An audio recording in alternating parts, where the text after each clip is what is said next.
Left me in this mess, I'm falling. Heaven knows. Can't find a reason why. Couldn't get any closer. Can't find a reason why. Couldn't get any closer.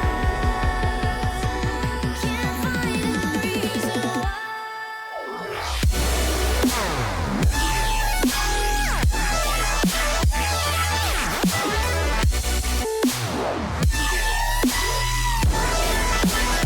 We couldn't get any closer.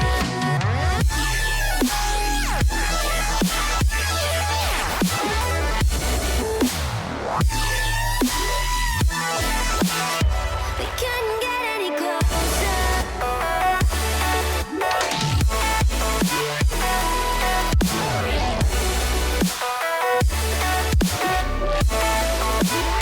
We couldn't get any closer.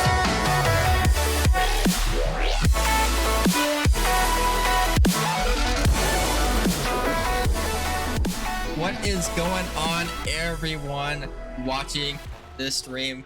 We're kicking off the semifinals of season 10. Starting off, Banshees versus Wyverns in the Prospect League. We'll have one grand finalist for Prospect League by the end of tonight. I'm here joined by Mallow, the legend himself, the programmer, development, and all kinds of stuff. How are you doing tonight?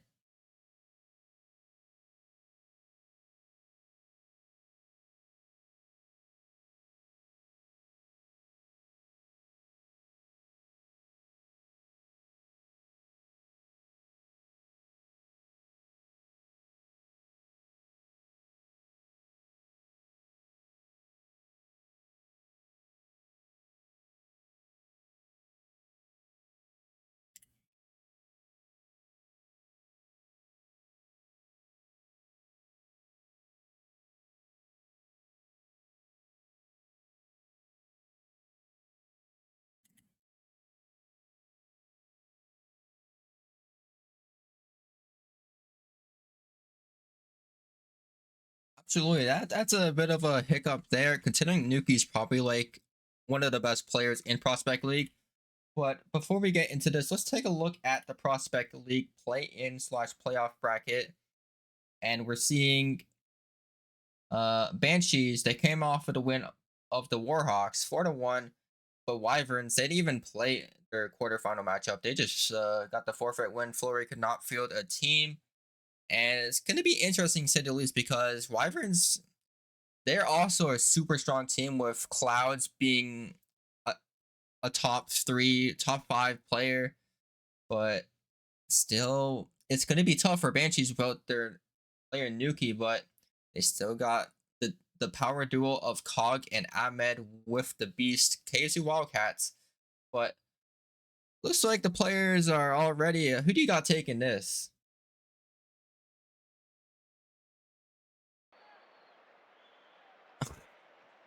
All right. I forgot to turn that. But anyways, who do you got winning this one? And how are you doing again?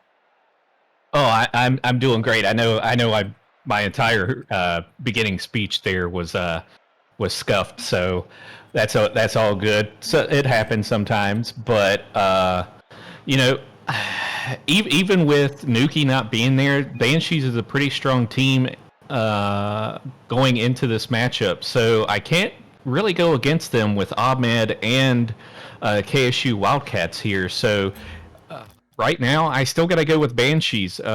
Maybe 4-2, I think. Hmm. You know what?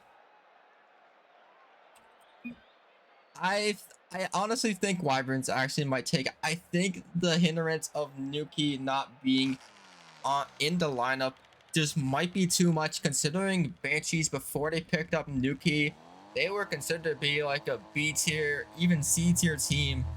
But maybe that might have changed a little bit, considering they've gotten more used to each other more, and KSU Wildcats. But anyways, we're heading into this first matchup, and we're seeing Hog, KSU Wildcats, and Ahmed in green, Clouds, Kyler, and Quackbot in blue. And let's take a little dive into the players. Hog and Ahmed, a super duo. KSU Wildcats, their new top player, the highest MMR. Then you have Clouds, someone who Wyverns picked up not too long ago. And before Wyverns picked up Clouds, they weren't doing the best, but they've picked it up ever since. And then we have Kyler, Nemesis Legend, and Quackbot. Even more of a Nemesis Legend. I think you know Quackbot the most, Mallow. Yeah, a lot of these players are staples to the Nemesis Gaming League. Some were down in Novice League, like Quackbot was. He was on the Whelps team, moved up to this Wyverns team. Cognition and Ahmed, they're staples in the Prospect League. Then of course LRD Clouds, who I've played against in six mans and stuff. I'd say Kyler as well. So yeah, all of these players, they're pretty staple individuals within the league, and you know their chemistry going against each other is going to be fun to watch. Absolutely, but still Banshee is still the #1 seed for a reason. Just because of the power duo of Hog and Ahmed. Now Ahmed on the wall, a little boost. Someone's gonna be there for that one. It's gonna go off the backboard. They can't get it to it first, but it's gonna be off. Quackbot looking for a counter attack. Brings off the wall. KSU Wildcats brings it in corner. Ahmed gonna miss this one. Quackbot 15 will KSU Wildcats. Ahmed gonna get the beat against Clouds, and Wildcats going for the shot. It's in. Banshee strike first. Oh man, it took. I'm honestly surprised it took that long, but at the same time, I'm not. Here we go. Wyverns down now by 1. Banshees up first. Now the Banshees looking to get another. Oh, that's a great kickoff. But Kyler gonna save the day. Now Ahmed off the backboard. Clouds gonna be to the wall. KSU Wildcats gonna be there for this one. Back, waterfall down, but no one from Banshees is there. Ahmed being there a little bit too late. Now Kyler trying to bring it through.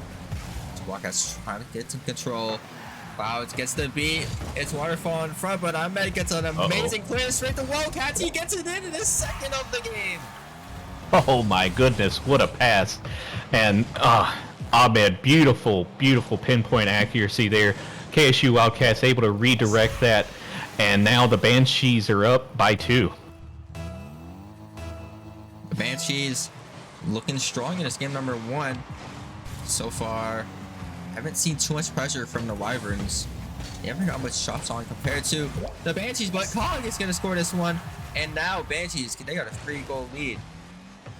Yeah, that's one thing you don't see in a lot of teams, especially down in Novice and sometimes in Prospect even. You got a fourth who can just tag right in whenever needed and be able to fill in the shoes of anyone. And, you know, of course, filling in Nuki's shoes directly is a tough task, but being able to at least do something to continue the momentum that your team has and score just like Cognition just did, that's always a plus. Absolutely. Cog is going to get off the ceiling. Got the ball set right up for Ahmed. Kyler no boost. Quackbot is no boost as well. Ahmed trying to find something. Over to the wall. KSU Wildcats. He's looking for his opportunity. He's going to try and make it happen, but he's beat away by Quackbot. Clouds. Oh, that's dangerous for the Banshees, but thankfully Cog was back there. So far, a minute and 30 left. Banshees look like they've got most of the control in this game, but Irons are now trying to find something. Kyler's there looking for a shot. It's going to go in the air. Opportunity. Cloud's not going to go yet. Still, minute 20 left. Ball. You go back to Quackbot. Back to Cog. Looking for a shot. It's going to be far, far off. And with little time, the time is ticking down. Wyvern's got to go immediately, and it's almost there, but they just can't put it in. Oh man, you know, one thing I'm seeing right now, Cream, is I don't know if it's boost management or boost starving by the Banshees, but I'm not seeing a lot of boost by the Wyverns here, and I don't know, like I just said, if they're just not able to maintain it, or almost a goal there by Quackbot, but Ahmed able to save it, or if they're just, you know, having a tough time getting boost because it's getting stolen by the Banshees. Yeah, I'm seeing a lot of points where like Wyverns are just panicking on the defensive end because of the little boost they have, but still they're doing somewhat great job of clearing. They've gotten better ever since the start of this game, but what they really need is a goal, but they need 3, and that's not really going to be enough with the little amount of time left, and that's going to be 4 goals. KSU Wildcats going to put in the dagger. Yeah, he's got the hat trick in for this game, and you know what we call garbage time, or at least I call garbage time, and the Banshees rolling in game 1. Will they continue this in game 2? We'll have to see, but overall, Cream, I will say, as time did go on with the game 1 there for the Wyverns, they started to look a little bit better over time, but they should definitely pick it up here going into game 2 and either try to go, obviously you always want to go for a win, but at least keep it a lot closer in game 2. Otherwise, you may have some issues going into game 3. We'll see what they do here. Yeah, looking at the stats, Banshees got so many more shots. Wyvern's not even a single goal. Got some equal amount of saves. And Ahmed assisting all 4 of the Banshees goals. Very, very impressive for him. But thinking to this game number 2, Wyverns, they gotta make a big change of play style if they want to take that one. Yeah, absolutely. I think they should throw in some aggression because I'm not seeing any bumps or demos in there too.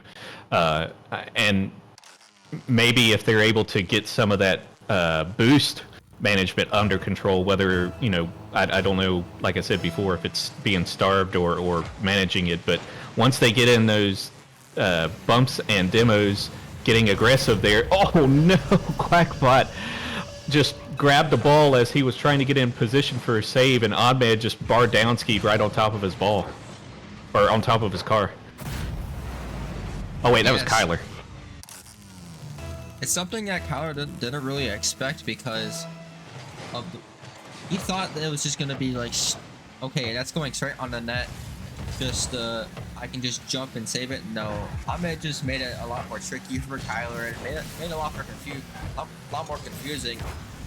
Double commit by Wyverns, and Kyler now. He's trying to do something with the ball. Back to Quackbot. Aiming it for Clouds, but not gonna get the beat. Quackbot looking for Clouds. Clouds looking to intercept. Clouds trying to find his teammate and send him mid. I'm mid. Oh my goodness, KSU is flying in hot, but luckily Quackbot saved. 4 minutes remaining. Well, both teams had a share of offense. It's looking more equal at the start of this game, number 2 so far. Banshees got an early lead. And the Wyverns, what would they have to do in order to tie it up? Well, it's like what we talked about in the beginning of the batch here, Kareem. They need to do some demos and some more aggression bumps in general, or some really good passing plays over the defense, like what just happened there. Quackbot able to get a goal in. Great pass there by Kyler, getting it over the defense, and no one was far post there, and Quackbot just took advantage of it.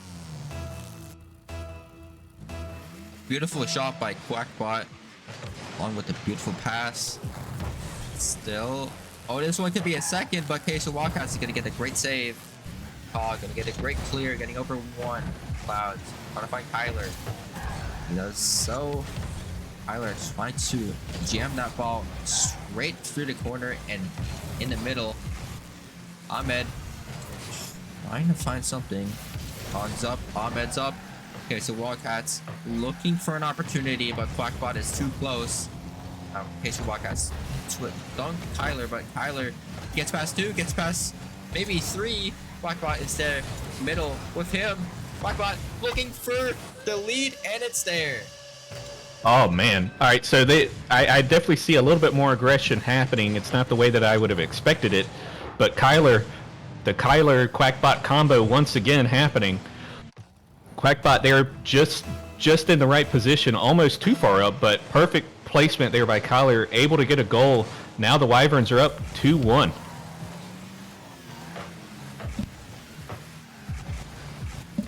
Oh my goodness, Clouds, he's looking for a crazy aerial play, gets a flipper set, but that one saved away by Cognition just in time. Now KSU Wildcats looking for something crazy on his half, but it's saved away by Quackbot.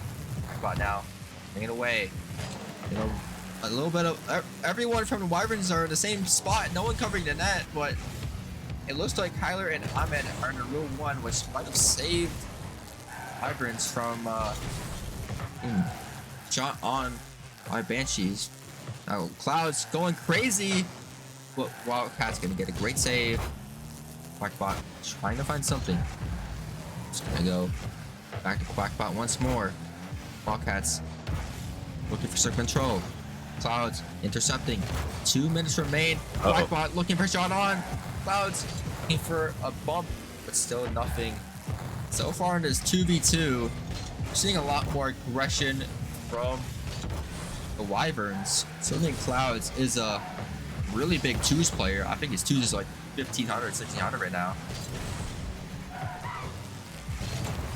Yeah, I'm not too familiar with their the twos game for these players, but right there where Clouds shot that ball in, I bet he wanted it a little further left. I believe it was Clouds shooting it a little further left because his teammate there, Quackbot, just did not have the. Actually, I think it was the other way around, but the second man there didn't have the boost, able to bump the person out of the way. So all they had to work with was the shot placement, and that just didn't go the way it should have. But as long as the Wyverns retain this lead or maybe get another goal, and they are set to win this one. Wyverns just can't let their lead slip away though. Because now finally Banshees get an offensive opportunity. But then Kyler still in a real one. Okay, so Wildcats looking for a shot, but a great save by Clouds. 30 seconds left. Banshees, they got all the boost now. Quackbot getting a save. Okay, so Wildcats is bumped. Quackbot trying to get back into position. He perfectly does that. Get another save for himself. Active already Clouds. Trying to find something.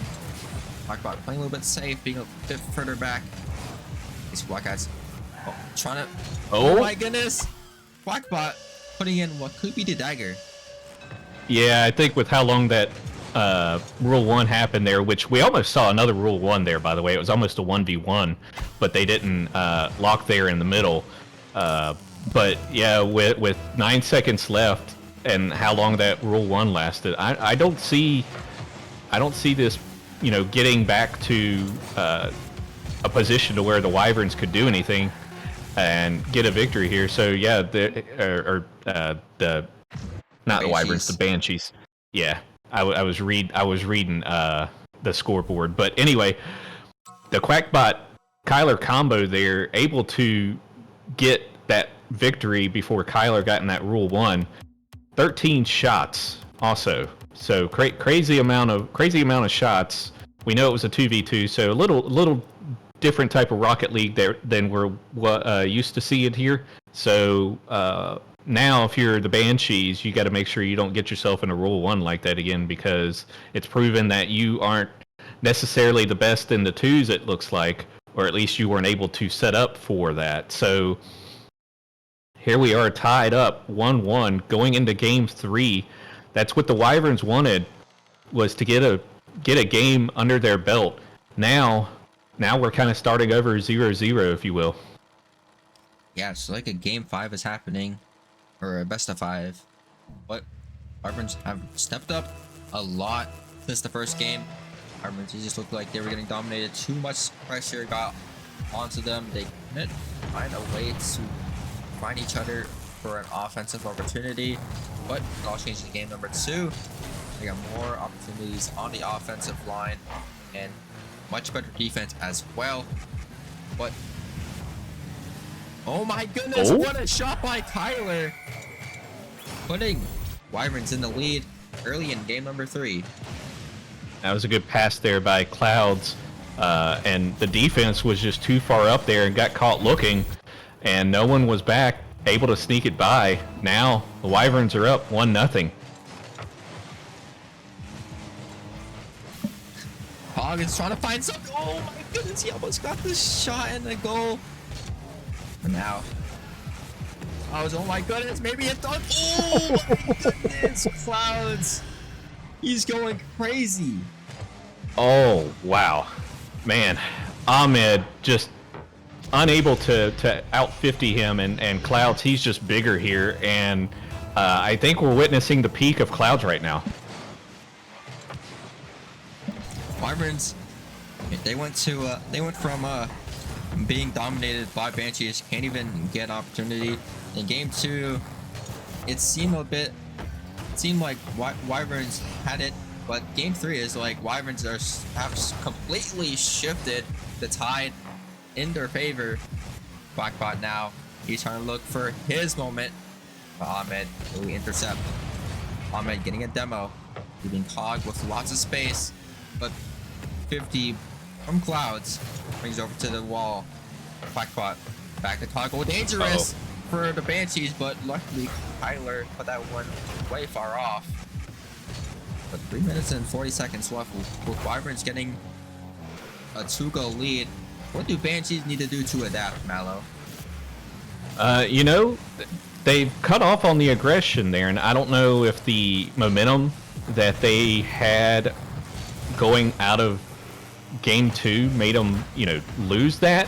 But right now, their aggression and whatever they were doing to keep the Wyverns at bay, it's just not there right now, and they need to figure out how to bring that magic back. Bring up some good aggression passing plays like they've been able to, because Ahmed, he was a big part of that offense with those 4 assists in game 1. So if you ask me, I think they need to bring that offense back that they had in game 1, where they were passing it to each other and setting up some good goals.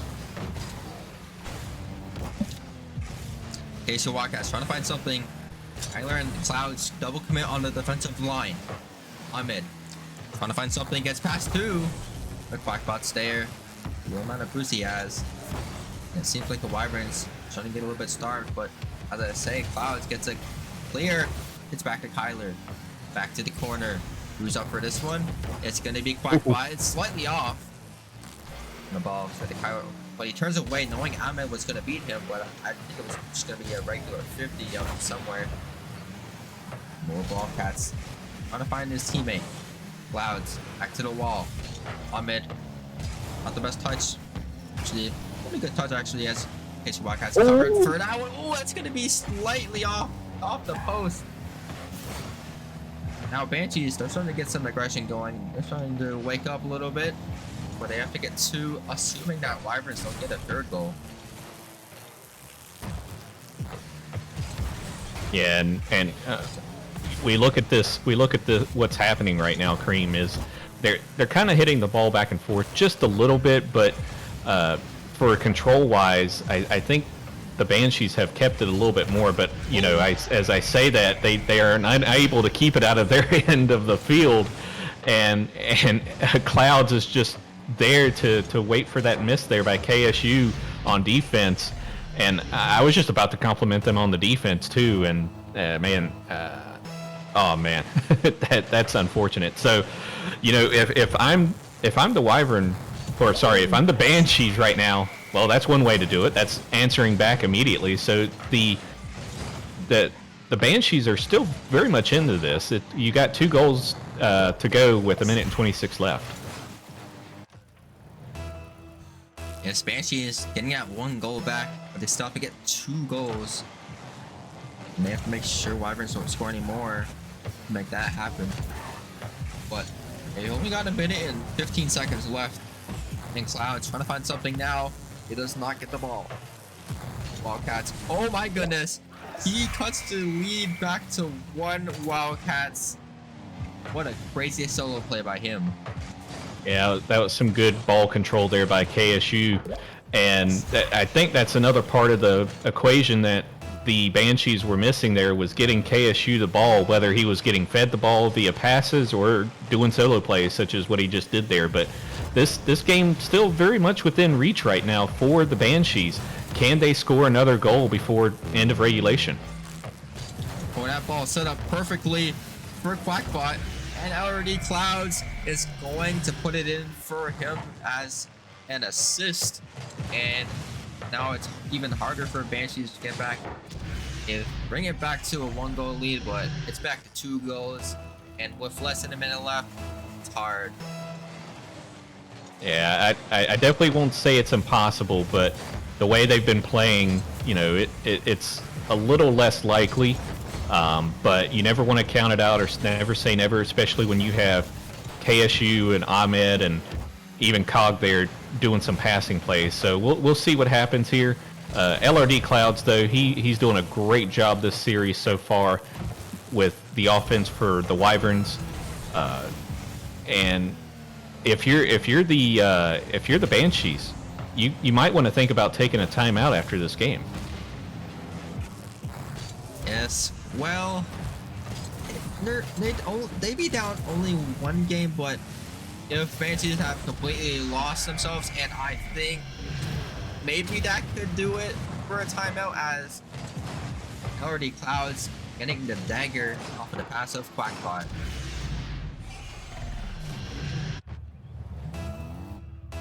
Yeah, and we're seeing okays in the quick chat. So, you know, when you start seeing that, you start thinking that maybe someone's, you know, got their mental a little shaken right now. So that could be a really good reason to take a timeout. But we'll see what they do. They may wait another game, or they just may play it through. And as I say that, we do see the timeout come into play here by the Banshees. So we will have a timeout for them, and I think it's a good idea because to me, I think the Banshees were starting to get into their own heads there, and seeing what Clouds is doing with this game.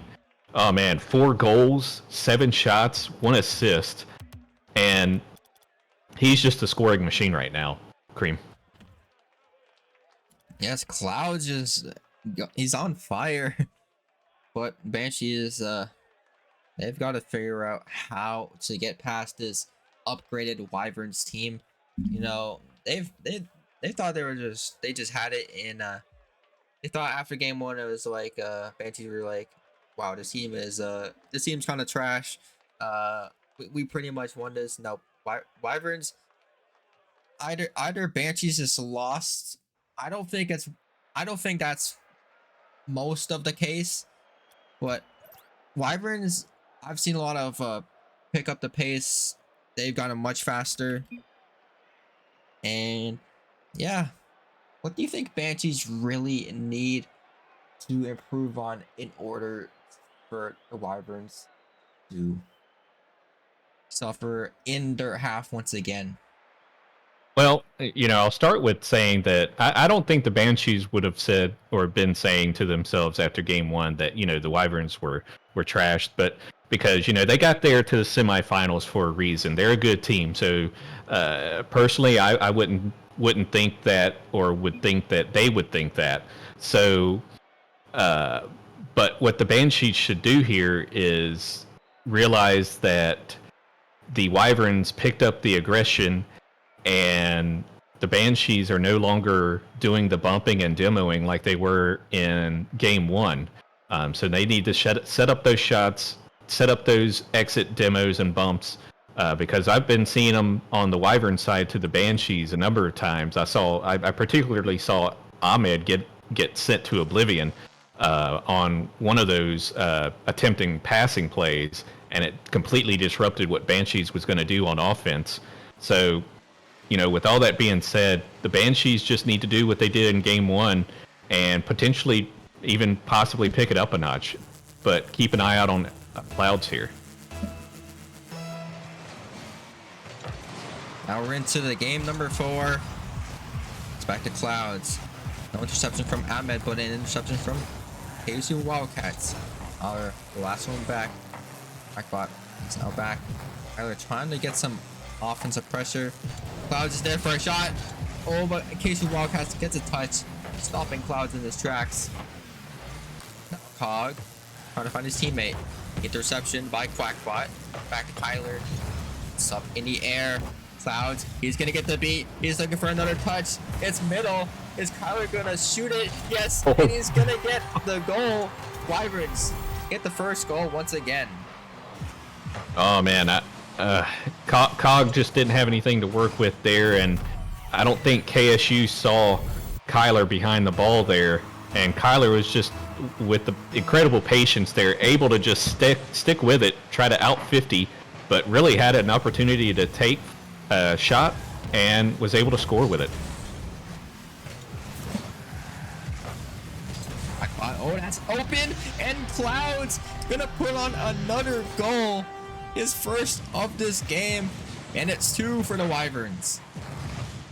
Oh, that was a good heads up play there by Clouds, because that thing was not going to go in, and I don't know if it was an intentional pass or what, but either way, good heads up play there by Clouds. Now the Wyverns are up by 2 early. Wildcats. He's trying to put this ball somewhere. Cog's getting a beat. It's by Quackbot, but Clouds gonna collect this one. Bring it to the other side. Ahmed does not get the hit. Quackbot trying to find something. It's over Tyler.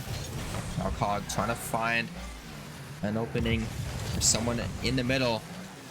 It's Wildcats leaving it for Ahmed. Ahmed, he's trying to go crazy here, but Kyler gets a great hit. Well, Cog, he's got opportunity. It's going to be off. Ahmed, it's going to go back to mid. Wildcats beat by Clouds. No goal for Banshees just yet. Yeah, and but on the other end of that, though, the Wyverns are scoring their 3rd for the match here, and the Banshees, they're really struggling right now. Yes, it seemed like what they've talked about in the timeout might have not come into effect, or maybe that wasn't what was needed. But it's 3 goals, 3 minutes left. Banshees, could they find something in a case? But Tyler now, it's a beat. Banshees showing a little bit more pressure, but The defense from Wyverns also being good as just the offense, or even better. But Kyler's no boost, and after so much overwhelming pressure, Ahmed's gonna put one in for the Banshees. Yeah, if you keep offensive pressure like that, eventually one should go in, and that side flip there by that defender, and Ahmed was able to get one in just by the slowest type of goal I think I've seen in a while from that distance. Usually you see them go pretty quickly, but Ahmed was able to take his time and make a soft touch to get by the defender. Now the game is differentiated by 2 goals. Everyone's in the lead, 3-1. Tyler now runs something, gets a great touch. It's floating. Ahmed is away to the corner. Both members of Wyverns leave, but Cog steals it away. Back to the corner. His Wildcats off the backboard. Back to Kyler. Want to find something? But Cog there for the save. Quackbot now. Finds something mid. Pretty Clouds. Oh, what a touch. He's going to jam it in. It's there for Quackbot. He has opportunity. It's going to be a little bit off. Cog get a 50. Cog gets the beat. Back to LD Clouds. So far, a minute and 40 seconds left. We're seeing the pressure has shifted back to the Wyverns once again. Tyler and the team are putting on so much shots, but clock is ticking and Banshees have to do something immediately if they want to have a chance and not being forced to be on their match point. Yeah, and when you look at it too, Cream, only 2 shots by the Banshees, and you're not going to be able to score a ball or score a goal if you're not going to take any shots. So they need to figure out how to get some offensive pressure going here as Kyler just goes by the defense with that ball. Little flip reset there in the middle of that, and Ahmed was just kind of trying to throw his car in the way there, just wasn't successful. 4-1 for the Wyverns. It looks like that one might have been a dagger, but still a very slight possibility that Banshees could tie this one up. But it's looking more unlikely as the time ticks by. Still possible. Cog looking for his teammate Ahmed. Ace of Wildcats putting it to Cog.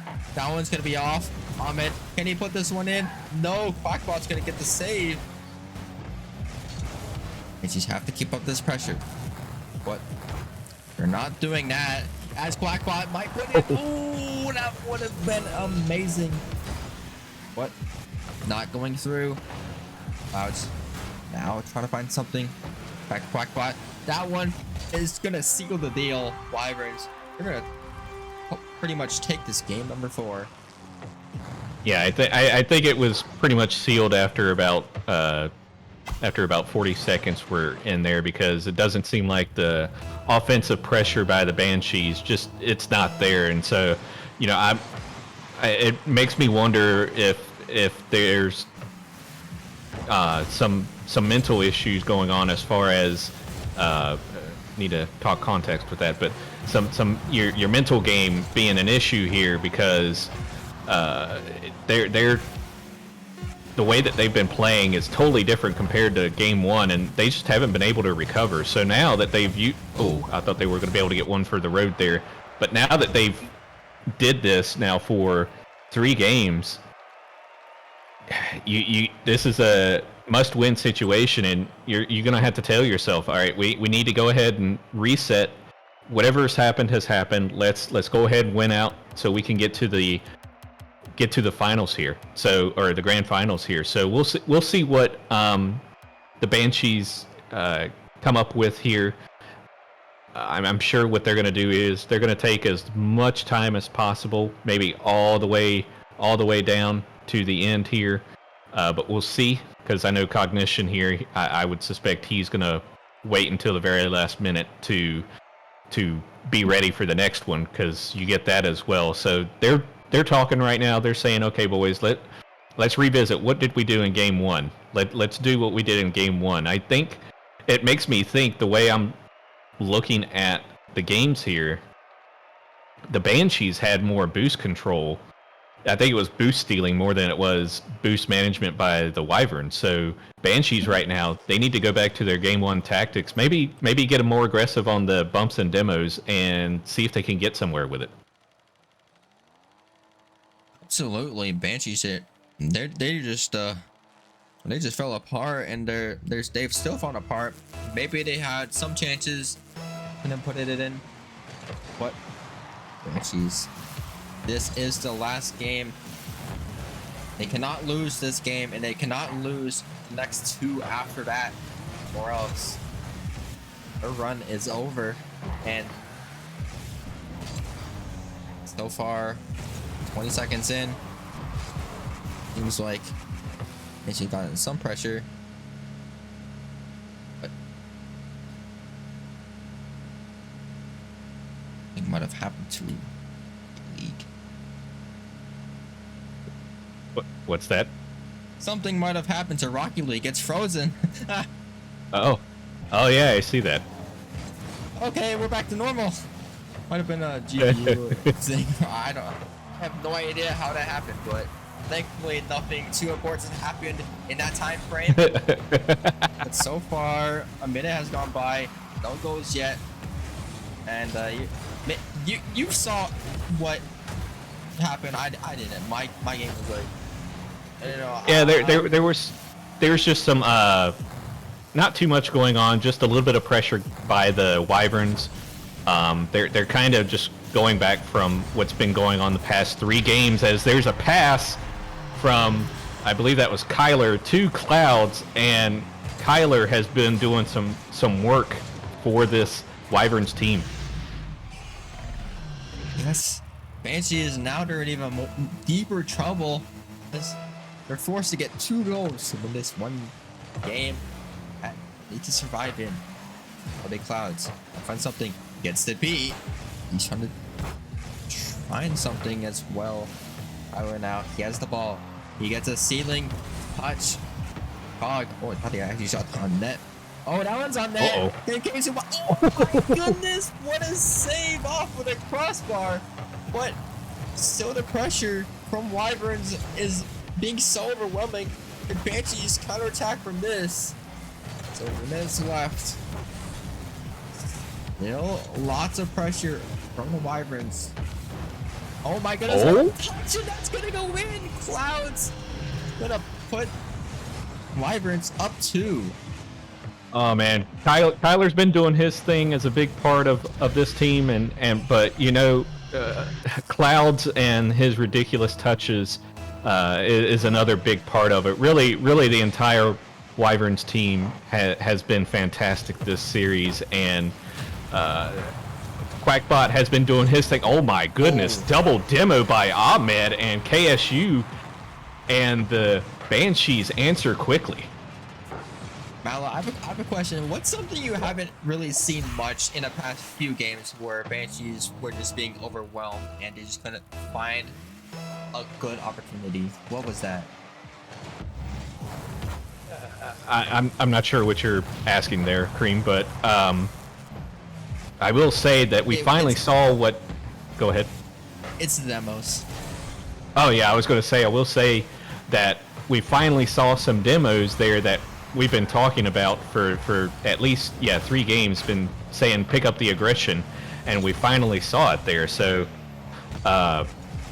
we'll see if they can translate that into more goals and shift this momentum, because right now they need to do something now. Otherwise, that goal right there may not be for much. Uh-oh. Oh no, that's not a place to put the ball, but luckily Cog did not put that one in. But still. Oh no. Okay, Cog's right there. It's over to the corner. But as you were saying, the demos, it seems like they've worked a lot. It's just, but now Banshees, they got to do more of it. I haven't seen any more sort of demo aggression ever since that first goal. Yeah, absolutely. And on their exits out, they what they should be going for is those bumps and demos to try and free up and get those opportunities, just like how Quackbot gave their team the position or the opportunity to. Oh, I thought that was almost in to score a goal there. Create that space, because that's exactly what happens when you do those bumps and demos. You create the bumps the space to do that. And so let's see what the Banshees do here, because they have about a minute remaining. Otherwise, their season is over. 1 minute and 1 goal. Oh, that ball is floating in front of the net. Can Cog put it in? No, he can't. Go back to Wildcats. Quackbot. Ahmed. Looking for someone mid-Cog's there. It's going to be in. The game is tied. Uh-oh. So, I'm not quite sure what happened with the Wyverns there. It looks like they may have been slightly out of position. But the Banshees, they took it full advantage of that, and the mistakes, that's exactly what the Banshees need to do. Take advantage of those mistakes, so that way you can score and, potentially here go for a W in game 5. Well, Ahmed almost got a great opportunity. 30 seconds left. The game is all tied up, and it's been a long time since the game was equalized with goals. Still, Cog, gotta find something. Tyler on the wall. Ahmed can't get it. Clouds. Oh, he's right there. Kyler's looking for a bump, but thankfully for the Banshees, Casey Wildcats got that save. But overtime is looming unless something happens. Casey Wildcats gonna keep this one up. Quackbot keeping up for him as well. And it's gonna go into the first overtime of this series. Oh man, and this is the kind of Rocket League I was expecting from this team here, is the back and forth, the OTs, and we're finally seeing it here in game 5. But is it too little too late for the Banshees, or will they claw back in, and will we be going to game 6? Oh, that's a tough question, because Wyverns have been looking strong, but Banshees, they've made the comeback. They've gotten some opportunities ever since then. Quackbot, bring it to the wall. Back to Kyler. Oh, Ahmed's gonna get the interception. LD Clouds, trying to find a solo play. Keep the ball on himself. Kyler. Oh, goodness, a demo from LD Clouds. Quackbot is up for that one, but can't get it. Wildcats looking for a clear. He's still on the ball. Oh, it's up mid. Quackbot's up for this one. Oh, the ball is floating. Hog gets a save. Clouds, he whiffs. Opportunity for the Banshees, maybe. Let's go back to Kyler. Oh my goodness. KSU is just in Quackbot's way. Quackbot's awkward. Kyler, it's back to the backboard. OD Clouds off the wall, beats one. Ahmed, he's up with the ball, looking to end this game. Number 5, but Kyler with the save. Oh, Hog. Oh, he had an error on his launch. Clouds trying to score this one. Hog gets the save. Ahmed, booming clear. Way too fast for Quackbot, putting it in a spot. Doesn't want to. Oh, Hog. Oh, what a save by Clouds. Quackbot trying to find something. Back to Kyler. So far, almost 2 minutes since the overtime. We've seen a lot of crazy stuff, but question is, will Wyverns end it? Banshees being pretty much the favorites of lots of people. But Wyverns, they're that one team. And oh my goodness, that was just my Mallow. I'm at a loss of words here. Yeah, it's some intense back and forth going on right now. Some good control happening by both teams, but really right now, almost snuck that one in. But really right now, what we need to see is a risk. Take a big opportunity, or take a big a demo attempt, just like Cognition did there, as KSU Wildcats gets the double off the back from the demo. Kyler erased from by Cognition, and KSU just able to cruise that ball in, and we're going to game 6. Forbidden Temple. Oh my goodness, such crazy stuff has happened in this game number 5, but even crazier stuff is bound to happen in Forbidden Temple. We all know that map. But KSU Wildcats, 9 shots, putting in the dagger for this game number 5. And Banshees, they're back in it. But they got to win the next 2 in order to stay alive in the playoffs. Yeah, they do. They're not completely out of it, but that's exactly what you wanted as the Banshees, is to get that victory. I think overtime victories like that is even more detrimental to your mental than a normal regulation game win is sometimes, because you're fighting extra hard to make sure that ball doesn't go in, and when it finally goes in, sometimes it's for the silliest reason, sometimes it's a really good play, like it was there for the Banshees. They did a great job there on offense, and like I said, literally about 10 seconds before, they had to take a risk. They had to go for an opportunity with the demo and such on defense, against the defense, and that's exactly what they did. They demoed that third man that would have came in and potentially saved it. And here we are, Forbidden Temple, Game 6. The Banshees, will they win this to force a Game 7? Or will the Wyverns win this and go to the grand finals? Thing impacting the Wyverns' mental is that he's got to win one more. He's got to secure that one win. But sealing the deal makes you sweat a little bit, and I know that feeling as well. But Banshees, they have a harder task to do. Winning 2 games compared to the Wyverns 1 game to win the series. Back to Clouds, getting it through. Wildcats, lots of space. Quackbot gets in the air. Quackbot's gonna go again off the backboard. Well, Ahmed, he might not get this one. Off the backboard, back to Clouds, off the backboard once again. This Wildcat's getting it clear, but it's back to Quackbot. Oh, that one's off the backboard again. And Wyverns, they just can't find anything.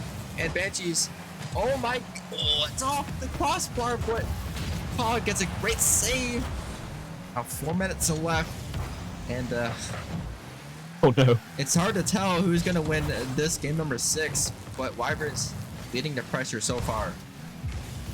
Yeah, they are. And one of the things, that I would say that the Banshees need to do here is they need to try and challenge Clouds when they can. Don't give him the space, because we've seen how mechanical he is and how well he controls that ball. And the only way to disrupt that is just... Oh no, KSU whiffs it and it isn't able to make a touch on it. So I know he's going to want that one back. But yeah, you don't want to give Clouds the space. So you're going to want to challenge him a lot more than what you're challenging him right now.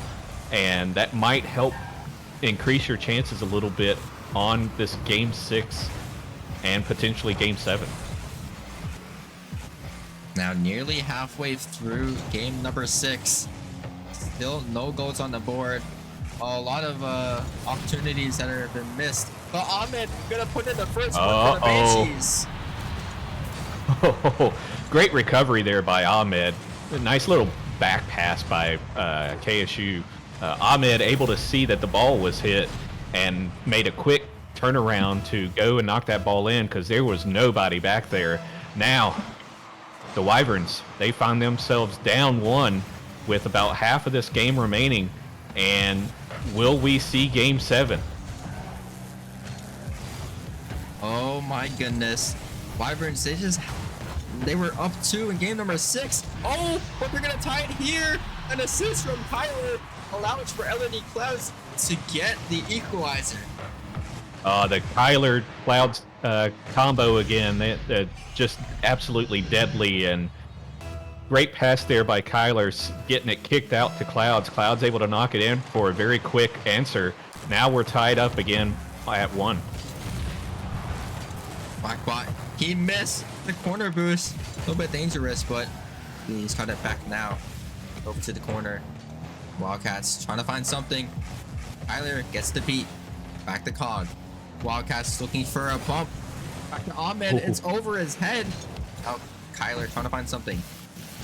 He tries to get over one, but Ahmed or KSU, sorry, intercepts. Back bot. Oh, it's floating in the middle. Oh, but still nothing comes out of it. Now Cloud's trying to find something. He gets a beat, looking for another beat. What's he doing? Tyler, can you finish it for him? He does, and Wyverns get the lead. Oh man, they just did exactly what I mentioned, and KSU challenged that ball and knocked Clouds off of it. Unfortunately, other Banshee players weren't able to follow up and ensure that ball wasn't touched again and knocked into the goal. Now they're down by 1. Is their season slipping right now? Oh, it's only 1 goal though, and Banshees, they've come back from a 2-0 deficit last game. Wyverns, they have to not be too shaky because simple mistakes could lead to a disaster. Oh, that one's gonna be in, and Wyverns extend the lead to 2.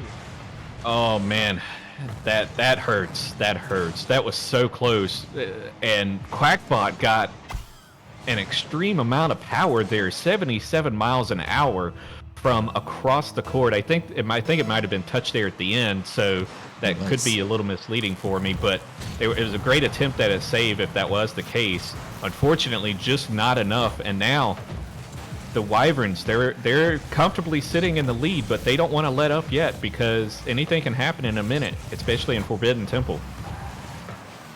Absolutely, you've seen crazy stuff in Forbidden Temple like that. There have been lots of things, most notably that one error from Squintle when he was on the Knights back in season 7. That might have been the craziest thing that's happened in Forbidden Temple. But can Banshees get an equalizer going, or will Wyverns put in the dagger? Back to Quackbot. He's taking his time, stalling to make sure Banshees have lesser time to fight back. Go back to Tyler. That one it's gonna go off the backboard. Quackbot back to Tyler. That one just might seal the deal. Wyverns, they're up 3 with only 26 seconds left. Yeah, I'm comfortable to say that I'm pretty sure that would be the dagger there, but you never know. There's crazier miracles have happened here in Rocket League, in Nemesis, on Forbidden Temple, so we'll see what happens. But I think that was pretty much the dagger. We'll see what happens here. But, you know, if it is the case, that would mean that the number 1 seed Banshees are now going to be out of the playoffs. And the Wyverns, they're going to the grand finals. The first team to do so this off-season, or this playoffs. Congratulations to the Wyverns. And, oh man, who will they be facing? Yes, Vipers and Faded are the 2 teams that they could be facing. Faded getting off the win, 4-1 win against Bandits, who Bandits have been a super strong team near the season, and Vipers being they just woke up. They just I think 4-2 Melons, and 2 very strong teams that they have to face in the grand finals. But question is, who could that be? That's gonna be on Wednesday. But this was a wild ride. Banshees, they're out, and many people are kind of happy because, you know, Banshees won last season's championship, and it's always a good feeling for a new team to be in contention for it. Yeah, absolutely. And, you know, looking at this right now, that, as you mentioned, that's going to guarantee a new Prospect League champion for Season 10. And Faded and Vipers will be Wednesday, I believe, at 8, if I'm not mistaken. Maybe 9. I can't quite remember here, but I believe it is at 8. And we'll find out who the Wyverns will face in the grand finals. But coming up next, though, Cream, who do we got coming up next? And what will we be seeing, I guess? We got Challenger League, Griffins versus Wraiths. So another 1 seed. This time I guess the 5th seed instead of the 4th seed, as Wraiths had beat. I believe that team might have been Snowstorm. That was the team. But so far, this it's only the first series of a Wild Night, and could the first seed be taken down once again? We'll find out next series. But Mal, taking it to you. What do you Yeah. think about the next match?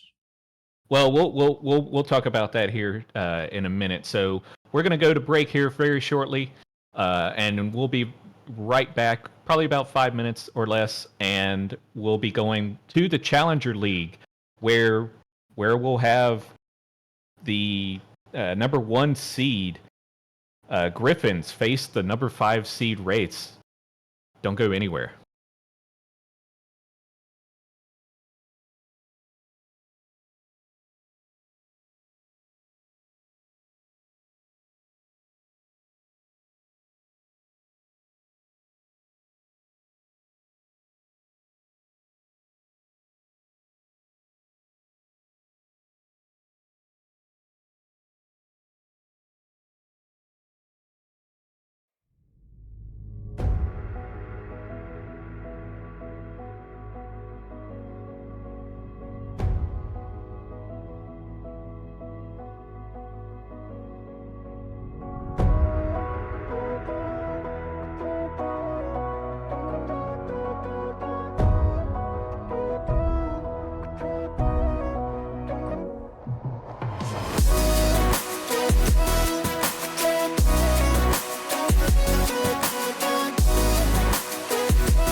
I still wake at the sound of when the rain hits the ground. Left me in this mess, I'm falling. Heaven knows. Can't find a reason why. Couldn't get any closer. Can't find a reason why. Couldn't get any closer. Can't find a reason why.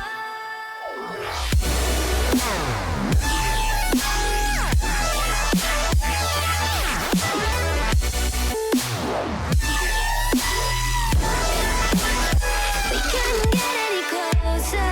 We couldn't get any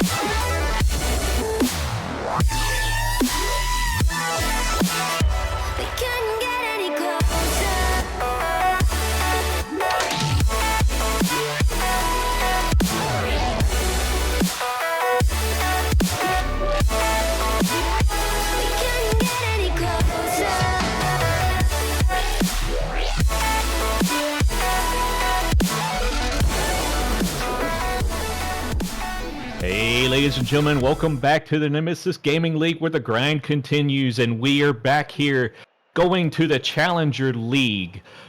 Griffins, #1 seed versus the Wraiths. I'm here with Cream. Once again, how are you, Cream? Oh, I'm doing great. We just saw an amazing match. Last match, Banshees versus Wyverton. Wyverton, the upset, and they've made their way to the grand finals.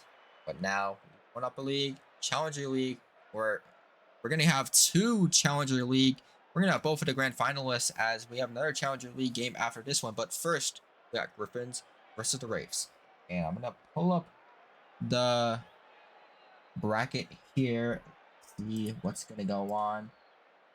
So we have Griffins and Wraiths currently playing 1 versus 5, and then on the other side, Venom versus Hellcats 6 versus 7. Pretty interesting, to say the least. Yeah, absolutely. And, the Griffins and Wraiths, they're the 1 and 5 seed, but the Challenger League, it was a pretty close contended league this season. And you could say that, obviously, I think the Griffins are a very much top-seeded team just by looking at their lineup here. Huncho, Louis Saka, and Full-Time Alcoholic.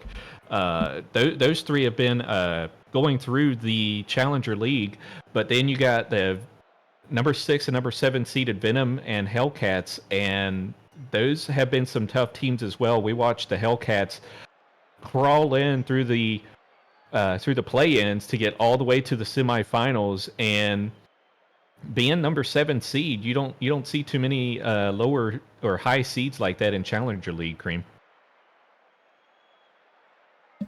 Absolutely, we're seeing a couple of 7 seeds. We have a 7 seed in Prospect and a 6 seed in Prospect as well. Another 6 versus 7 moment. Then we have an 8 seed in Titan League. Venganza, they 4-1 the Godfathers, which was very interesting. But it looks like all the players are ready, and it seems like it's time for them to join up. Yeah, absolutely. So the Griffins here, they're the #1 seed, but like we mentioned before, the 6th and 7th seed are the ones in the other semifinal match. So very tightly contested. Will the top seeded Griffins get eliminated now, or will the Wraiths, or will they? I should say, will they succeed? What's your prediction here, Cream? I think it's gonna be 4-2 Griffins. Wraiths are gonna put up a great fight. What? Hundo is leading in 7 stats across Challenger League. You even say he's probably maybe a Titan League player at this point because he's insane.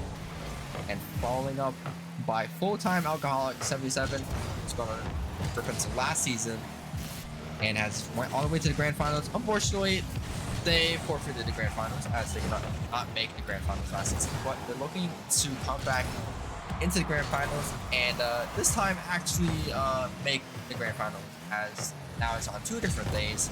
But on the Wraiths, we got Alpha Q, who is a champion of Challenging League from season 4, I believe. But Luisaka gonna put in this first goal. A little bit awkward from the Wraiths. Yeah, and we saw Hazard there, caught it on top of his car, but wasn't able to get it cleared out all the way, and so was caught looking at the ball over his car. And now the Griffins are up by 1. And you alluded to the prediction you had there, and I'm 0 for 1 on predictions tonight. So I had the score right, but it was completely opposite. So I don't know if I want to curse myself again. As Desire able to make a score there, as where was the defense? There were 2 people near the corner, and full-time Alcoholic was front post. There was no back post for it, and Wraiths capitalized that easily. And looking at the others, Desire, I think he's error the stat that was on the BRB screen.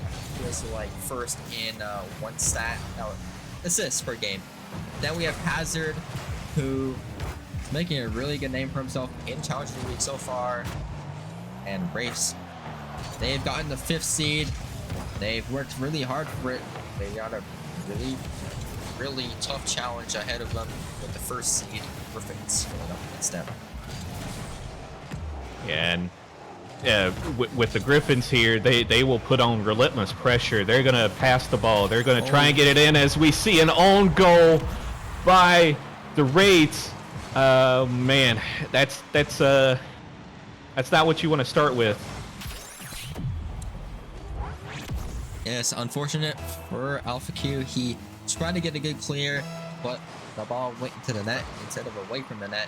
Oh no, this could be an equalizer, but thankfully Hondo didn't get to that point. As I said, Griffins are a really tough team. It was unfortunate Alpha Q made an own goal, and now they're down 1 again. But still, I've been seeing some great pressure from both teams, maybe more from the Griffins, but so far, it's only a 1-goal game so far, and it's only halfway through. Yeah, it is. And when you're the Wraiths, and you gotta try and score something pretty quickly here. Keep up that offensive pace that you're doing right now, as they do just that. They tie this game back up. Hazard with the goal, with the pass from Alpha. Yes, Hazard with 0 boost, but thankfully the ball was put in the perfect spot for him to score. And now it's an equalized game once again. Yeah, 2:30 left, exactly halfway. We're tied up, and it's like a little mini game that we're gonna go to now, with Luisaka taking it up from the corner, and Hazard just sending it back. Full-time Alcoholic now pushing up. Hondo tried to hit it, was intercepted by Alpha Q. Alpha Q and Desire going for the ball at the same time. Double commit on defense. Desire able to score that ball, as the Griffins are falling apart on defense. Absolutely, they're just flopping everywhere like a fish, just panicking, making too much of a commitment towards the smallest things. Now Wraiths have the lead once again. They're trying their best to retain it, but it's still the Griffins. Griffins, they're 1 seed for a reason. Yeah, they are, and you know what they need to do is they need to answer quickly to showcase that. But we'll see what they do here, as Desire goes up for that ball, touches it, goes over to Alpha. Alpha knocks it off the backboard. Hazard there to get it, but unfortunately, Hondo was able to intercept. Now full-time sending it back to the corner. Luisaka hitting it up. Luisaka passing it to himself. Hondo and full-time Alcoholic kind of met together with the ball there. Now got an offensive pressure by Alpha. Looks like a demo came into Luisaka there by Desire, and full-time Alcoholic tried to shoot that ball in, was saved by Desire. Hondo knocking it up in the air. It's free falling. Will someone make a touch? Full-time Alcoholic does, but it's cleared out. And right now, Cream, we're seeing some pressure by the Griffins. Oh, that one's just gonna be off the crossbar, but yeah, they're trying their absolute hardest, and the main goal for them right now is just to get that one equalizer. Maybe defense is kind of out of the question because, you know, the offense of Griffins absolutely insane. You know, as I said, Hundo leading in 7 stats. Most of them were offensive stats and play rating, like goals. I think it was like goals per game, amount of goals. Honestly, too many stats. But Desire might run away with this one. It's a demo. Oh, That one's gonna seal the deal. Alpha Q can get the 2 goals in the lead. Yeah, I think that one pretty much seals the deal. Desire with that demo there, and Alpha Q able to catch up to it even with no boost, flipped into position, able to score, and kind of semi-redeem himself from that own goal from earlier. And right now, unless something crazy happens, I think Wraiths will probably take game 1 here. Griffins, they're going to try and do something, though. At least one for the road, if anything. But no, it just falls. Wraiths win game 1. And right now, despite the own goal, the Wraiths are still looking like a pretty solid team here. Absolutely, Wraiths having Desire with 2 goals, getting the MVP, 4 saves, 3 shots. Man is insane. The stats do prove it, even though it doesn't have any assists, which is the stat he's most known for. But we're gonna take. It's gonna be a little bit of a break as Alpha Q needs to restart, but he'll be back immediately. But despite the frame skipping that Alpha Q has been having, Wraiths still managed to take the first game. Yeah, and you know, with the stat line, 7 shots by full-time alcoholic, Hundo bringing the assists in, getting those 2 assists for each of those goals by Louis Saka and full-time alcoholic. And right now, the Griffins, they, I would say they're in a position they're usually not used to, but I know that they can easily. Oh, I just got deleted from me the too, server myself. actually. Oh, maybe that server just exploded. Yeah, that server exploded. So we'll have to also remake the lobby, possibly. So we'll see what happens here. Oh, it did make me join, but oh yeah, it looks like the entire lobby exploded. So while we wait to get everyone back in here, if you're the Griffins, you don't panic too much. You're the number 1 seed. You got fantastic offense. You want to continue to push, get those demos, get those bumps, what you're really known for, and you know, let Hundo do his thing all over the pitch. Right now, the Wraiths, I think they had a pretty good game there. Even just like I said, despite that own goal by Alpha, the Wraiths were able to, you know, score just enough, and were, I guess they're testing the pings or something. May have accidentally joined because I think we okay, we got everyone. So yeah, so we're gonna start game 2 here. What do you think the Griffins need to do, Cream, in order to get the victory for this game? I think it's the defense that I'm seeing problems with. They just don't have a structure. They're going up too much forward to the point where there's no back post. It's gonna take a long time for someone to get that back post position once again. But other than that, they've been doing pretty fine. It's just that Wraiths have been capitalizing on those mistakes a lot. Yeah, what a save there by Louis Saka. Almost snuck it in there, Desire did, but was able to get saved by Louis Saka. So Desire now clearing it out, sending it to the Griffins half. We got a double commit by the Wraiths.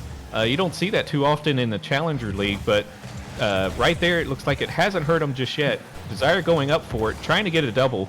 Hundo on the backboard, able to clear it out. Full-time alcoholic, able to get a second touch there. Now Hazard's going to control it and pop it up over 1. Will he get it over another? No, he won't. Louis Saka will be able to grab it. And then, I didn't see who that was, but the Wraiths, they were trying to send it back. And Alpha Q sending it back to the corner. Louis Saka missing the ball there. Just ran out of boost. And Desire no boost here, just trying to take it up the wall. Just basically gave it to Hondo, and the full-time alcoholic attempted shot just missed. Actually, it says Hondo for some reason, but it looked like full-time alcoholic on my screen. Anywho, full-time alcoholic attempting this time, and the defense of the Wraiths, they were just on top of each other and able to sneak it by behind Desire, and now the Griffins are up 1-0.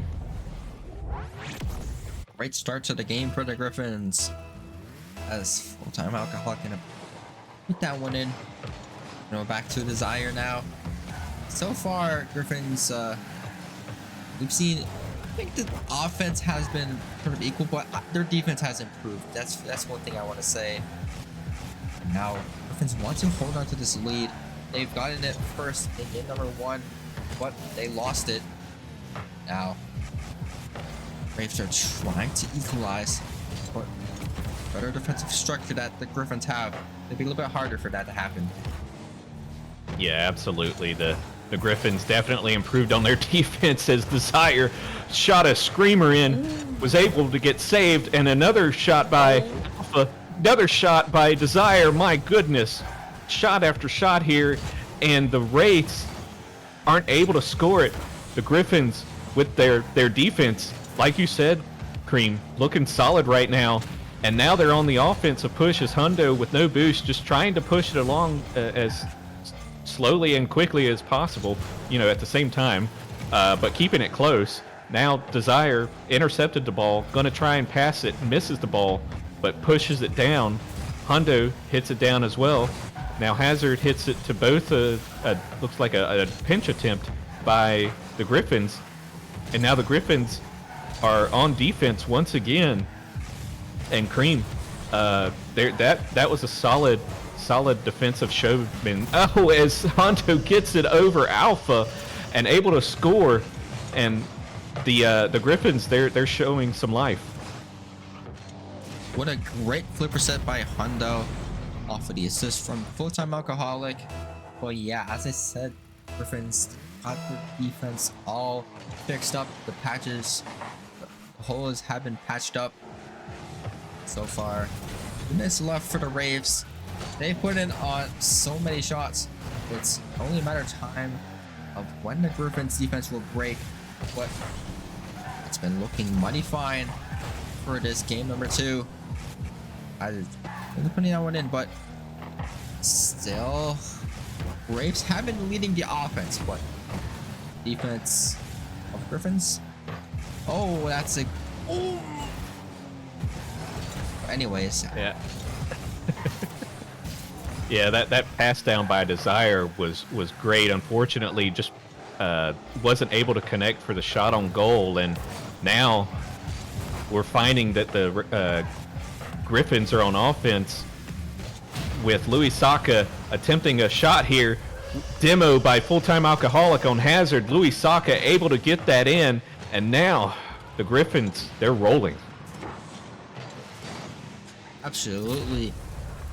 Full-time alcoholic creating holes in the Wraiths defense, and now it looks like Wraiths have the worst defense than the Griffins in this game number 2. We flip-flop, as it seems. Yeah, and right now Alpha got a run going, and Hondo able to pop it up and save it. 52 seconds remaining, and if you're the Wraiths right now, you want to try and get at least something going for the next game. Don't let this get to you. And on the offense here, Desire trying to get something going. Louis Saka able to get up and hit it, but it just went right over to a Wraith. And now Hazard still trying to stay with it, wasn't able to, got pinched out. Full-time alcoholic sending it back to the corner. Desire popping it up. Louis Saka intercepts. Hazard trying to keep it close, but full-time alcoholic being a menace, keep just trying to knock it away. And full-time alcoholic right now, oh, the little collision there by the Wraiths. Full-time alcoholic is everywhere on that defensive side of the Wraiths. Right now, game 2 going to the Griffins, and we're tied up 1-1. Oh, is that actually, oh, it's not gonna go. That would have been the craziest. Oh yeah, that was super close there. Super close. Good little pinch there, but right now, Griffins game 2 go to them. Thanks to Louis Saka's 3 saves, and it looks like we're gonna get a reset request here. So we're gonna reset the server. I know we had a crazy issue a minute ago with the server kicking us all out. So one said they were rubber banding. So we'll get back there shortly. But as we go over game 2 here, Cream, the Griffins showed why they were the number 1 seed, and the Wraiths. What do you think they need to do here in game 3 to crawl back into this and get an advantage to go up 2-1? One thing I want to see from the Wraiths is for them to pass to each other more. I don't think I've seen too many passes last game. It's just been peppering as many shots as you can at the Griffins net. Mindlessly, I believe. Mindlessly, but some shots were actually pretty good, but defense from the Griffins it's just been too much for Wraiths, and they need to try harder to get more goals. They couldn't get any last game. Yeah, absolutely. And excuse me. It looks like Hazard might be a little bit better this time. I believe that was the player that was having the issues rubber banding. So here we are going into game 3, and we're gonna see Desire try to take it up off the kickoff. And right there, we just saw a couple of players just fly by the ball. Hundo popping it up. Hazard popping it up again. Back towards his own goal. It might be an own goal. Oh, knocked out there by Desire. And, sometimes that those backward passes can be scary.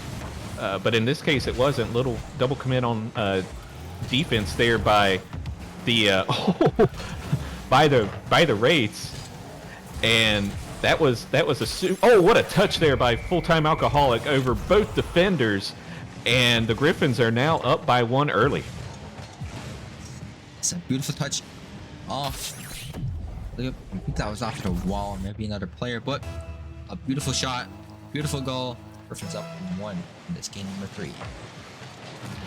Yeah, that was a great job there by Full-Time Alcoholic. I looked like Alpha Q didn't have any boost to work with, but Hazard had full, and I don't know if there was a communication issue or something, but you would think with the amount of boost that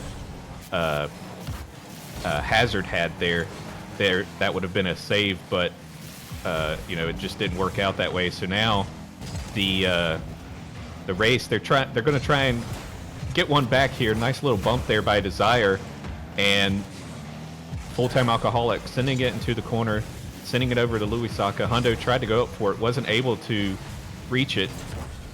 Desire tried to go off the roof, got away from him. Full-Time Alcoholic able to intercept. Now Full-Time Alcoholic trying for a pass. Alpha off the backboard, just hitting it straight to Hundo. Full-Time Alcoholic with a touch. Desire clearing it out.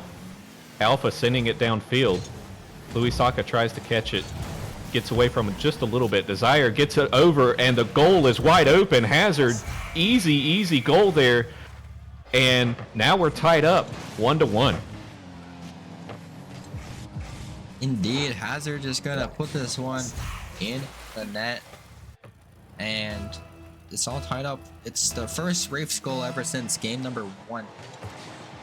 And Desire's trying to put it into the corner, but still, Wraiths, or each one of the teams have to get at least 1 goal in order to get into victory. And that's going to be Hundo, but the lead is back for the Griffins. Yeah, that was a quick answer there by the Griffins. Nice little pass by Full-Time Alcoholic over to Hundo, and Hundo showcasing why he's a top player in Challenger League and really almost all of Nemesis League when you look at the stats. As you mentioned it earlier in the broadcast, 7 of the top stats here. So really good player all around by Hundo, which is what you want to see in a player, be able to help in any way he can. And Hundo carrying it down the field. Desire trying to block the ball, able to get it around Louis Saka there. Now the Griffins trying to keep it close. Little 50 by Louis Saka. And I believe that was Alpha, may have been Hazard, but Hazard clearing it to the corner. Full-time Alcoholic passing it back to Louis Saka. Little 50 there by Desire. And Alpha trying to go up for a ball. Oh, hits it backwards. Desire should catch this. Does it. Keeps it a little close, but got away from him a little bit. And Full-time Alcoholic kind of looked like he was on the wrong team there. Thought he was playing defense for the Raids. But anyway, looking at this, though, Cream, right now, it's kind of in the Griffins' favor just a little bit. As I say that, Hazard scores. So now, now the Raids have tied it back up with 147, and this game, it's pretty much anyone's right now. Absolutely. It was a close game one. Griffins steamrolled the Wraiths in game number 2. Well, I think this one just might be just game number 1 all over again, as Wraiths are going to get the lead, and I think it's the same exact pattern. I might be wrong. Yeah, that nice little pass there by Hazard, kept it close, was able to hit it over the entire defense to basically almost on top of Alpha's car. Alpha able to hit it in, and now the Wraiths, they are up 3-2 with 1:35 remaining. Alpha continuing where he left off the last goal, trying to carry it in, was met by a Griffin. Now it's going downfield. Hundo trying to pass it to the middle, able to. Oh, and Full-time Alcoholic just barely misses the ball. And now Hundo trying to go for the ball there. Nice little save there by Alpha after Louis Saka tried to knock it in. Now Hundo popping it up. Full-time Alcoholic there to grab it. Full-time Alcoholic tried to follow up, wasn't able to. Louis Saka wants to 50 that, was able to. Desire's going to grab this, or he could give it some time, who knows. But Louis Saka kind of out-50'd him there. And Hundo trying to send it to middle. Full-time Alcoholic being a menace to the defense, trying to go for bumps and demos here. Now over on the offense, trying to pass it to Louis Saka. Gets a demo on Alpha. Full-time Alcoholic did. Hundo trying to carry it in, and right now, Cream, the Griffins, they need to score quickly, otherwise, well, it's the same exact pattern. Desire, what a great pass by Desire, and that was actually a great bump attempt by I didn't see who that was. I think that was Hundo there. Tried to bump the offensive player Alpha into the position to save it, but wasn't able to. So now Griffin's got to answer quick here, otherwise they're going to be down 2-1, and we're seeing another potential upset in the making. Cream.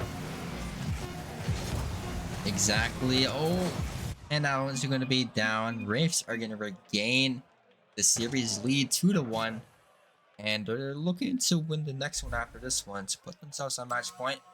Griffins, they're not going to give up so easily.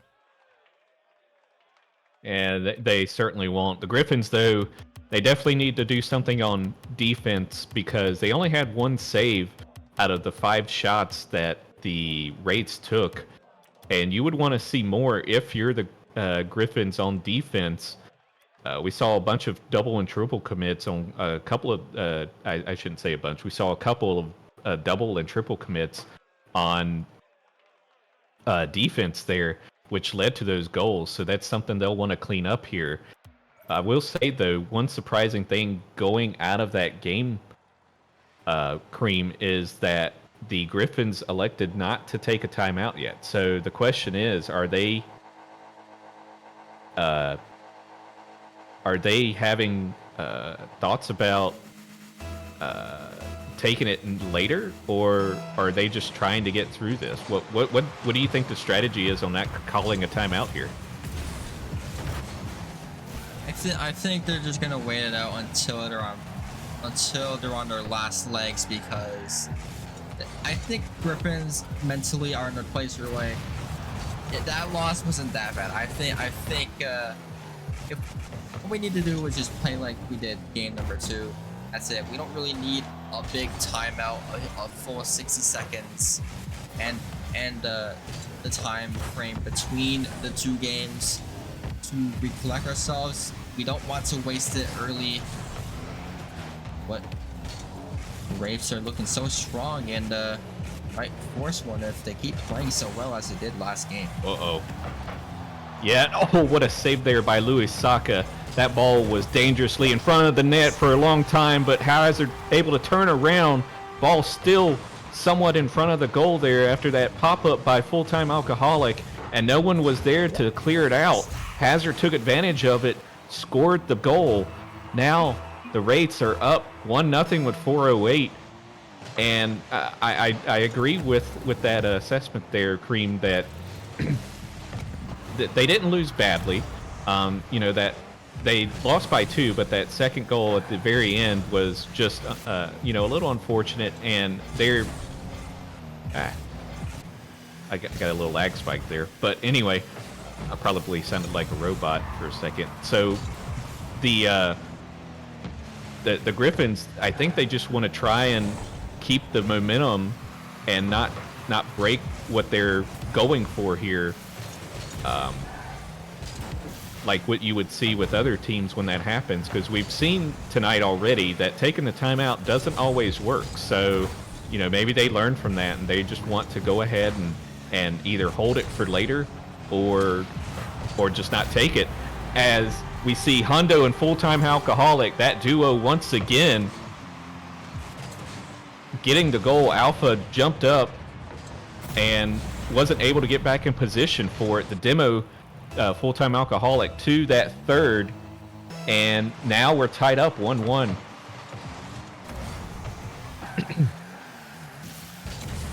And here we are on kickoff.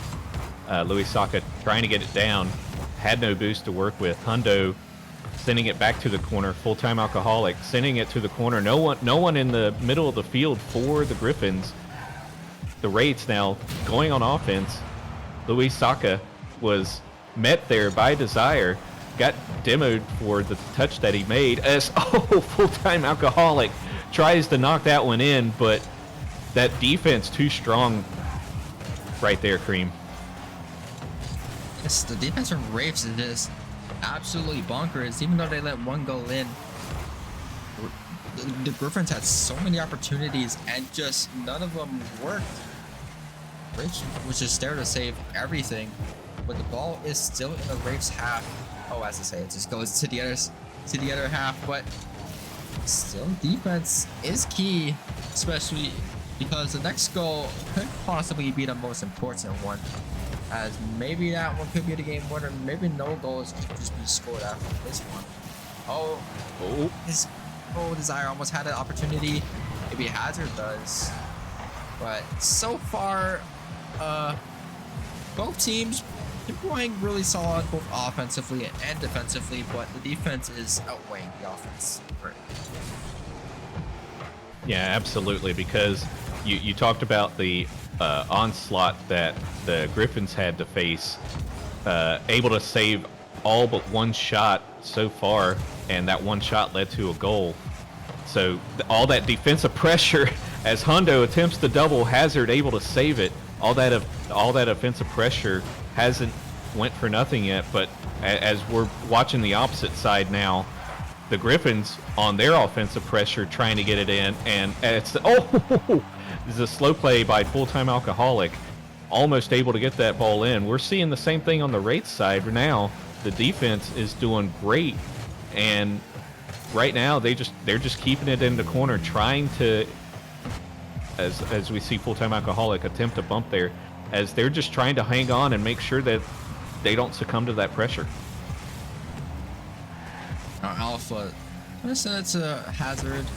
So far, so much time and so little goals have happened. I don't even remember when the last goals happened. Oh, hey, it just happened right now. I would say right now, Cream. Nice shot there by Full-Time Alcoholic. Louis Saka just sending it to the corner high. No Wraith, nobody to challenge. And I'm not sure where we were talking about the defense, but the defense was non-existent there, which was very surprising. And as another kickoff goal, or as a kickoff goal goes into this now 3-1. Nice little pinch there with Hazard. Louis Saka able to clean it up, and if you're a Wraith fan, that's not what you wanted to see this late in this game, because this makes it much more difficult for the Wraiths to get back into it. But we'll see what happens here. We got Alpha and Desire up in the air at the same time with a little double commit, and then of course now the double commit on the Griffin side on their own, and Full-Time Alcoholic just messing with the ball, killing time. Hazard just trying to keep close to it. Alpha knocking it up in the air. Full-Time catching it, going on the wall. Going to try and pinch it. Gets the pinch. And with that being said, the Griffins win game number 4 here, tying the series back up. And, looking at it now, just like you mentioned, Kareem, it was nothing to be afraid of so far. So they opted not to take it, and it was a good idea. Absolutely, because you only got one timeout per series, and if you don't use that timeout properly, then that's that. And a little bit tough to come back from, but so far both teams are playing really well. Griffin's gonna take it this game number 4, and we got a little bit of a pattern going. Still hard to tell who win the next one, because both teams they're playing equally well. Griffins, though, having the upper hand in this game number 4. Yeah, absolutely. And the onslaught of the Griffins, 9 shots. You're gonna expect at least some of those to go in, and the demos, I think the demos and the bumps from the Wraiths and how they weren't really there because they only had one demo. That I think that's where their issue is right now, is they need to get a little more aggressive on offense. They're passing it a little bit, not as much as I would like to see, but also at the same time, they also aren't being aggressive and trying to create those opportunities, because you got 2 good players in Hundo and Full-Time Alcoholic. Then of course you got Louis Saka, who hasn't been too bad either this series. And as I say that, we see Louis Saka with a save. But you're going to want to pick up the aggression here, as Alpha almost gets it over Full-Time Alcoholic. Full-Time Alcoholic with the beautiful save, but the offense, it's not over yet. And Hundo able to clear it out. Hazard grabs the ball. Dangerous ball right now in the middle of the field. Now on the offense is the Griffins. Pops it over one. Pops it over the same person again as dribbling it over. Full-Time Alcoholic trying to send it in. Oh, I thought that was going to get snuck by Hazard there, but it was not. Hazard able to save it. Louis Saka just kind of pops it down to Hundo. Desire clears it out just a little bit. Full-Time Alcoholic sending it right back to the corner. Alpha Q tried to keep it close. Goes right back to Full-Time Alcoholic. Hundo, Louis Saka, and Full-Time over there trying to pop up the ball, knock it into the goal, but wasn't able to. Hundo interrupts that pass. Hits it up. Desire and Louis Saka for the 50 there, going into the corner. And right now, Cream, we're seeing a little bit of back and forth, and I'm not seeing a big difference as far as who may have this right now. I'm seeing Griffins have a little bit of an upper hand when it comes to the offense, but they're still not able to put any more shots. And oh, that was a good opportunity, but that one went way off. But as I said, Griffins, they are full-time alcoholic. That was a crazy save, but still, he was just right there for that one. Yeah, Hazard with a beautiful attempt to clear that out. Unfortunately, just the goal post or the goal corner was there and knocked it right back in. And full-time alcoholic just threw his car in the way and was able to dunk that in for a goal. And finally, after a little over a minute or so, the Griffins are on the board after that initial onslaught where Louis Saka had an opportunity to score a little bit earlier. And right now, Hundo with the double tap off of the top of the crossbar, almost all the way across the field. What a shot there by Hundo. Oh my goodness, he made it look as clean as possible. Now the Griffins are up 2-0 in game number 5. They're on track themselves that match point. For the Wraiths, they've had some opportunities, a bit less than the Griffins so far. But full-time alcoholic gonna make this one a 3-goal lead, and that's big trouble for the Wraiths. Yeah, absolutely. And full-time alcoholic doing work here, ensuring that goal went in. It looked like it was off, so good job by full-time there to knock it in the goal. Now they're up 3-0 with a little under halfway under regulation here. And right now, the Wraiths, they got to get something going and answer back quickly. Otherwise, the second half is going to be long for them. But potentially start thinking about it at the same time, Cream. Definitely using that timeout to try and curb the momentum that the Griffins have built up. Absolutely, Griffins just looking very dominant. It's just like game number 2 where Braves just could not get a single goal. But one thing I'm looking out for. Oh, that one's almost gonna go on, but the one person I'm really looking out for is Hundo. He leads 7 stat lines for a reason. He is just a madman. But so far, 1:20 left.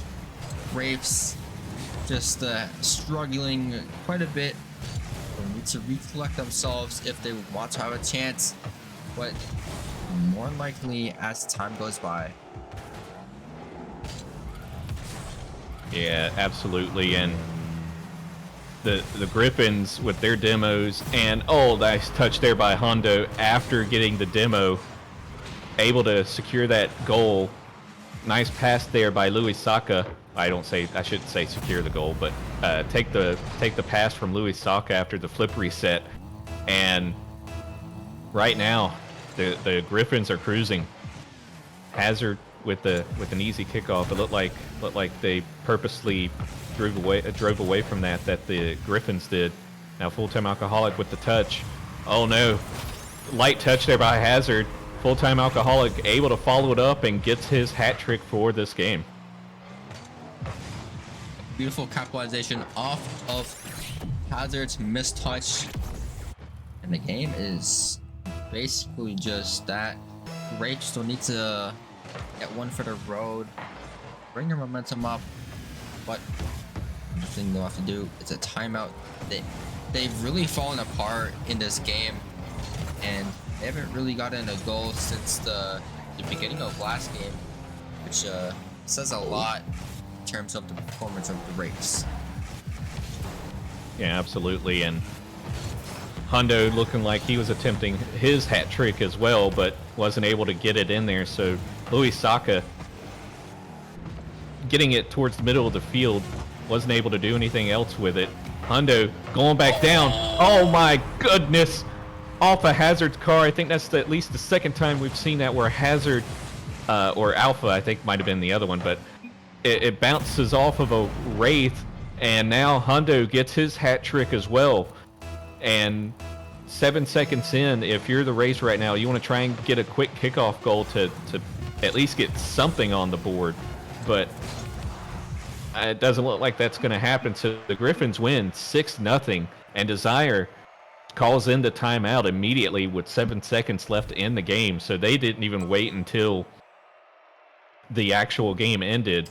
And I think it's a good move to try and curb the momentum that the Griffins have now. And the 13 shots that the Griffins made there, they are just putting an onslaught on offense. And the Wraiths, they're doing all right with the saves. They had 5 saves there, but you know, the Wraiths, they got to do more on offense. Otherwise, they're looking at, you know, potentially going home in this next match. So for if you're talking to these Wraiths, what are you telling them, Cream?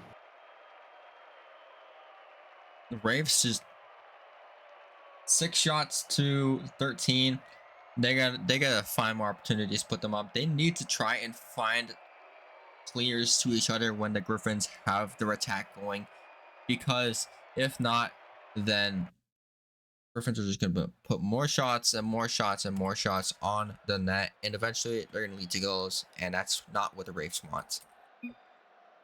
Yeah, absolutely. And right now,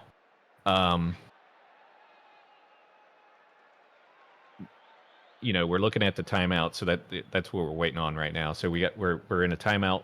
The Wraiths called that. So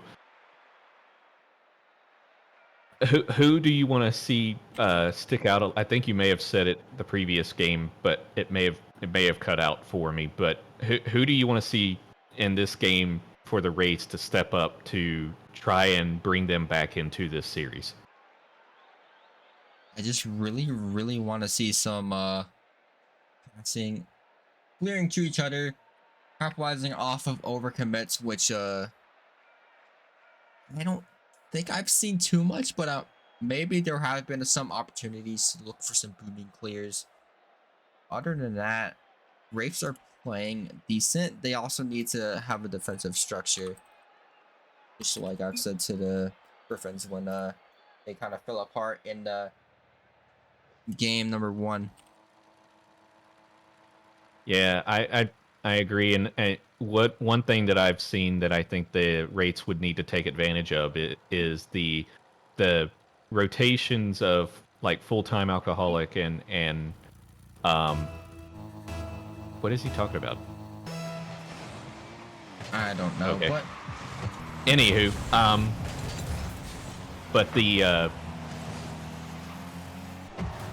but the double commits and that the Griffins are having, and then the rotations and stuff that you might be able to catch someone out of rotation on the Griffins, they need to take advantage of that. And a way of them doing that is, like you said, try to limit the double commits themselves, because they have been doing that during this series. So now we'll see Desire on offense here, getting the ball over one. Getting a pass. Is that in? Oh my goodness, I thought that was in. Almost an insane angle there by Desire. Just, it popped back out. I know that feeling all too well myself personally, but Louis Saka sending it down the field, Desire catching it, going with it, unable to get the second touch off the wall. And then Hundo getting that 50, able to out 50 the other player there. Hazard gonna try and send it, see if he can sneak it by. Wasn't able to. Looks like Hazard may have gotten a piece of that. Went further back. Now full-time alcoholic's gonna hold on to it, as there was a bump attempt as that ball was dangerously in front of the goal and gets knocked in by Louis Saka. And the Griffins, they're starting early with the goals. absolutely, Griffins, they're still putting on so much pressure. We saw him put in his first one. Wraiths now they'll need to answer, and they do. No matter what happens, maybe in overtime, maybe Wraiths get another goal after that one. Still, Sire's up for this one. Oh my goodness, he's trying to find something, but oh, that was slightly off. But still, I'm not seeing too much besides that one crazy play from the Zire in this game. Number 6, what? Pretty close to being on, but friends once again leading in the offensive department, and Braves, they're gonna they need to find a good clear, and I need to see that right now. Yeah, absolutely. And, you know, Desire's trying to provide it for him, but unable to get it over full-time Alcoholic. So now Alpha Q hitting it in the corner. Bounces back. Full-time Alcoholic passes it. Louis Saka able to get it by the last defender, score a goal. Now they're up 2-0. And Desire looks like he just misjudged where that was going. Maybe he thought it was further back or something and was unable to make the save. Louis Saka able to follow up. Now, if you're the Wraiths, 100%, you have got to score here quickly and score soon, as Hundo demos Desire. And full-time Alcoholic gets a touch on that. Didn't look like he did, but it must have been one of those ghost touches, and so Hundo sends it back up. Alpha Q sending it out towards the midfield. Watching Louis Saka kind of go into the corner here, keeping control over it. Will he get it over this third? He will not. Hazard able to out 50. Desire going up, looking for a double as he gets the touch, but it's off. Hundo sending it to the corner. Attempted bump there by Hazard, I believe, and Louis Saka touching it. Desire trying to sneak it by. Was off just a little bit. Popped up into the air. Alpha Q going up for it. Misses the ball. Louis Saka may have actually been trying to go for a 50 with Louis Saka, but didn't get it.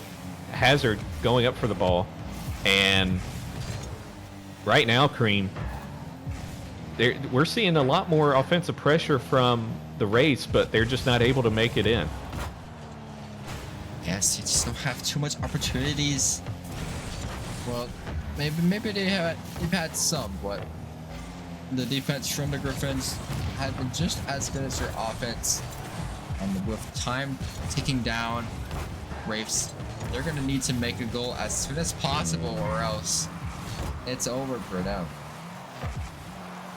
Yeah, absolutely. And right now, if you're the Griffins, you can just hit the ball around, keep it close, send it back to your teammates, pass it back, just play keep away, and you pretty much have this one on wraps. And right now, they're kind of doing just that. But right at this moment, we have the Wraiths on offense as Q pops it up. Looked like he was trying to keep it close, but ended up just popping it up. Hazard trying to make an offensive push here. Alpha going up for it. Ball just floating in the air, and Desire able to sneak it up top left. Nobody there on the defense able to get to it. It looks like there was a bump there too at the end. 19 seconds left for the Wraiths. They have to get one goal, and they give them more of a chance to take this game number 6. The ball is sent to their half, though. They need to get it out immediately. Desired altitude. They're in the same spot. Hundo trying to get over Hazard. Back to Louis Saka. That one just pretty much be over, as I don't see Wraiths coming back after this. Yeah, I think that was pretty much the final nail in the coffin. 5 seconds left. You're down by 2. Barring a miracle, I would say that the Griffins are going to move forward into the grand finals. And we won't see 2 upsets on stream so far, but right now, Griffins winning this series 4-2, just like you called it, I believe there, Cream. Yeah, I think I actually got that right.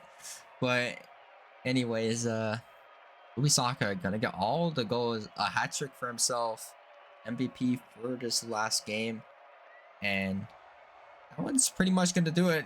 Griffin's gonna advance to the grand finals, but it's the next series where they meet their match. Could it be Venom or Hellcats? And starting to fall a little bit behind, so we're gonna bring it to you, Mallow.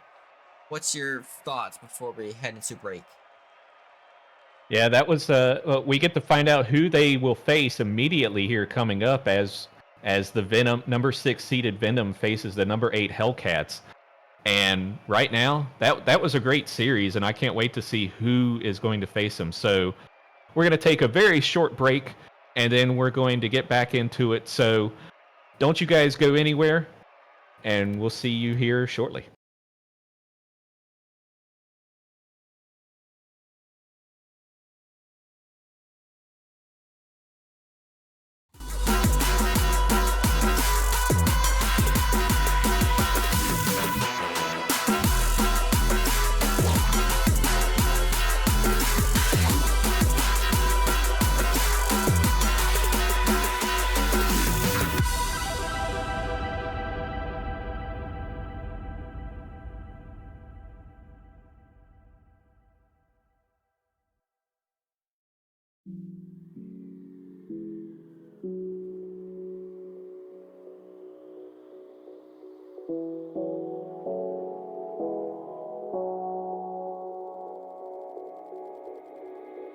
Can you feel it?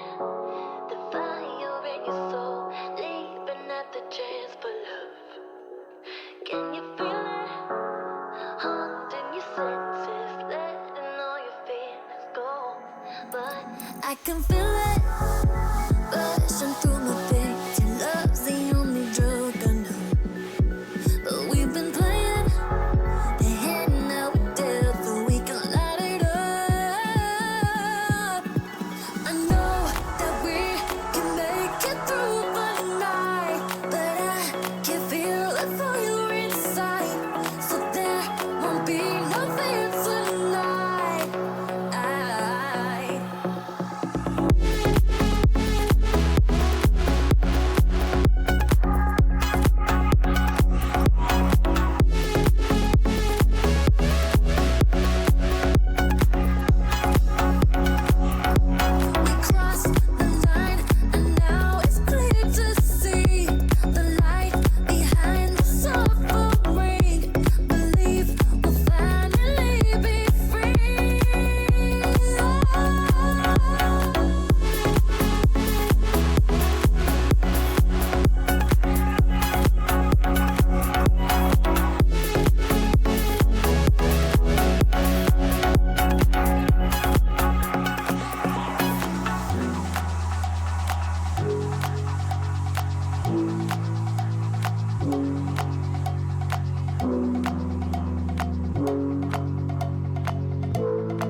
I think I'm falling asleep at the wheel. I feel like nothing's real. I think I'm falling asleep at the wheel tonight. If time flies, that explains why I feel so jet-lagged all the time. On autopilot in my mind. For life. It's you up in the rear view, and I cruise down memory avenue. And it's you up in the rear view, and it's you. I think I'm falling asleep at the wheel. I feel like nothing's real. I think I'm falling asleep at the wheel tonight. I think I'm falling asleep at the wheel. I feel like nothing's real. I think I'm falling asleep at the wheel tonight. That's no poetic way to say. As my markers fade away, an exit feels just like my saving grace. And it's you up in the rear view, and I cruise down memory avenue. And it's you up in the rear view, and it's you. I think I'm falling asleep at the wheel. I feel like nothing's real. I think I'm falling asleep at the wheel tonight. I think I'm falling asleep at the wheel. I feel like nothing's real. I think I'm falling asleep at the wheel tonight.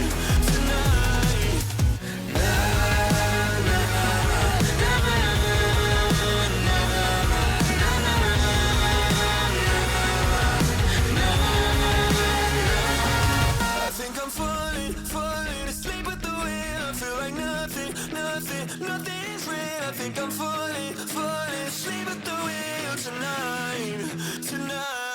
I think I'm falling asleep at the wheel. I feel like nothing's real. I think I'm falling asleep at the wheel tonight.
and welcome back to the semifinals. We got Venom, we got the Hellcats, and with me is Mallow. You've been streaming a couple games a night. Mallow, how have these matchups been so far? Well, enough to where I'm losing my voice a little bit, so that should tell you something. It's been a good couple of matches. We're gonna have another one coming up here that's gonna be a real good one. So I can't wait to get started. I know right now though, Coin, it looks like we just finally got the other team into. We had some technical issues, so now we're able to get in here. So I'll pass it back to you. For me, I see the Hellcats possibly winning this.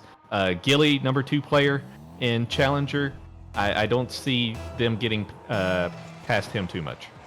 Yeah, I got Hellcats in 6, and just based on how they've been playing, I mean, they've been playing very well based on what I've seen, and almost a shot goes in for them.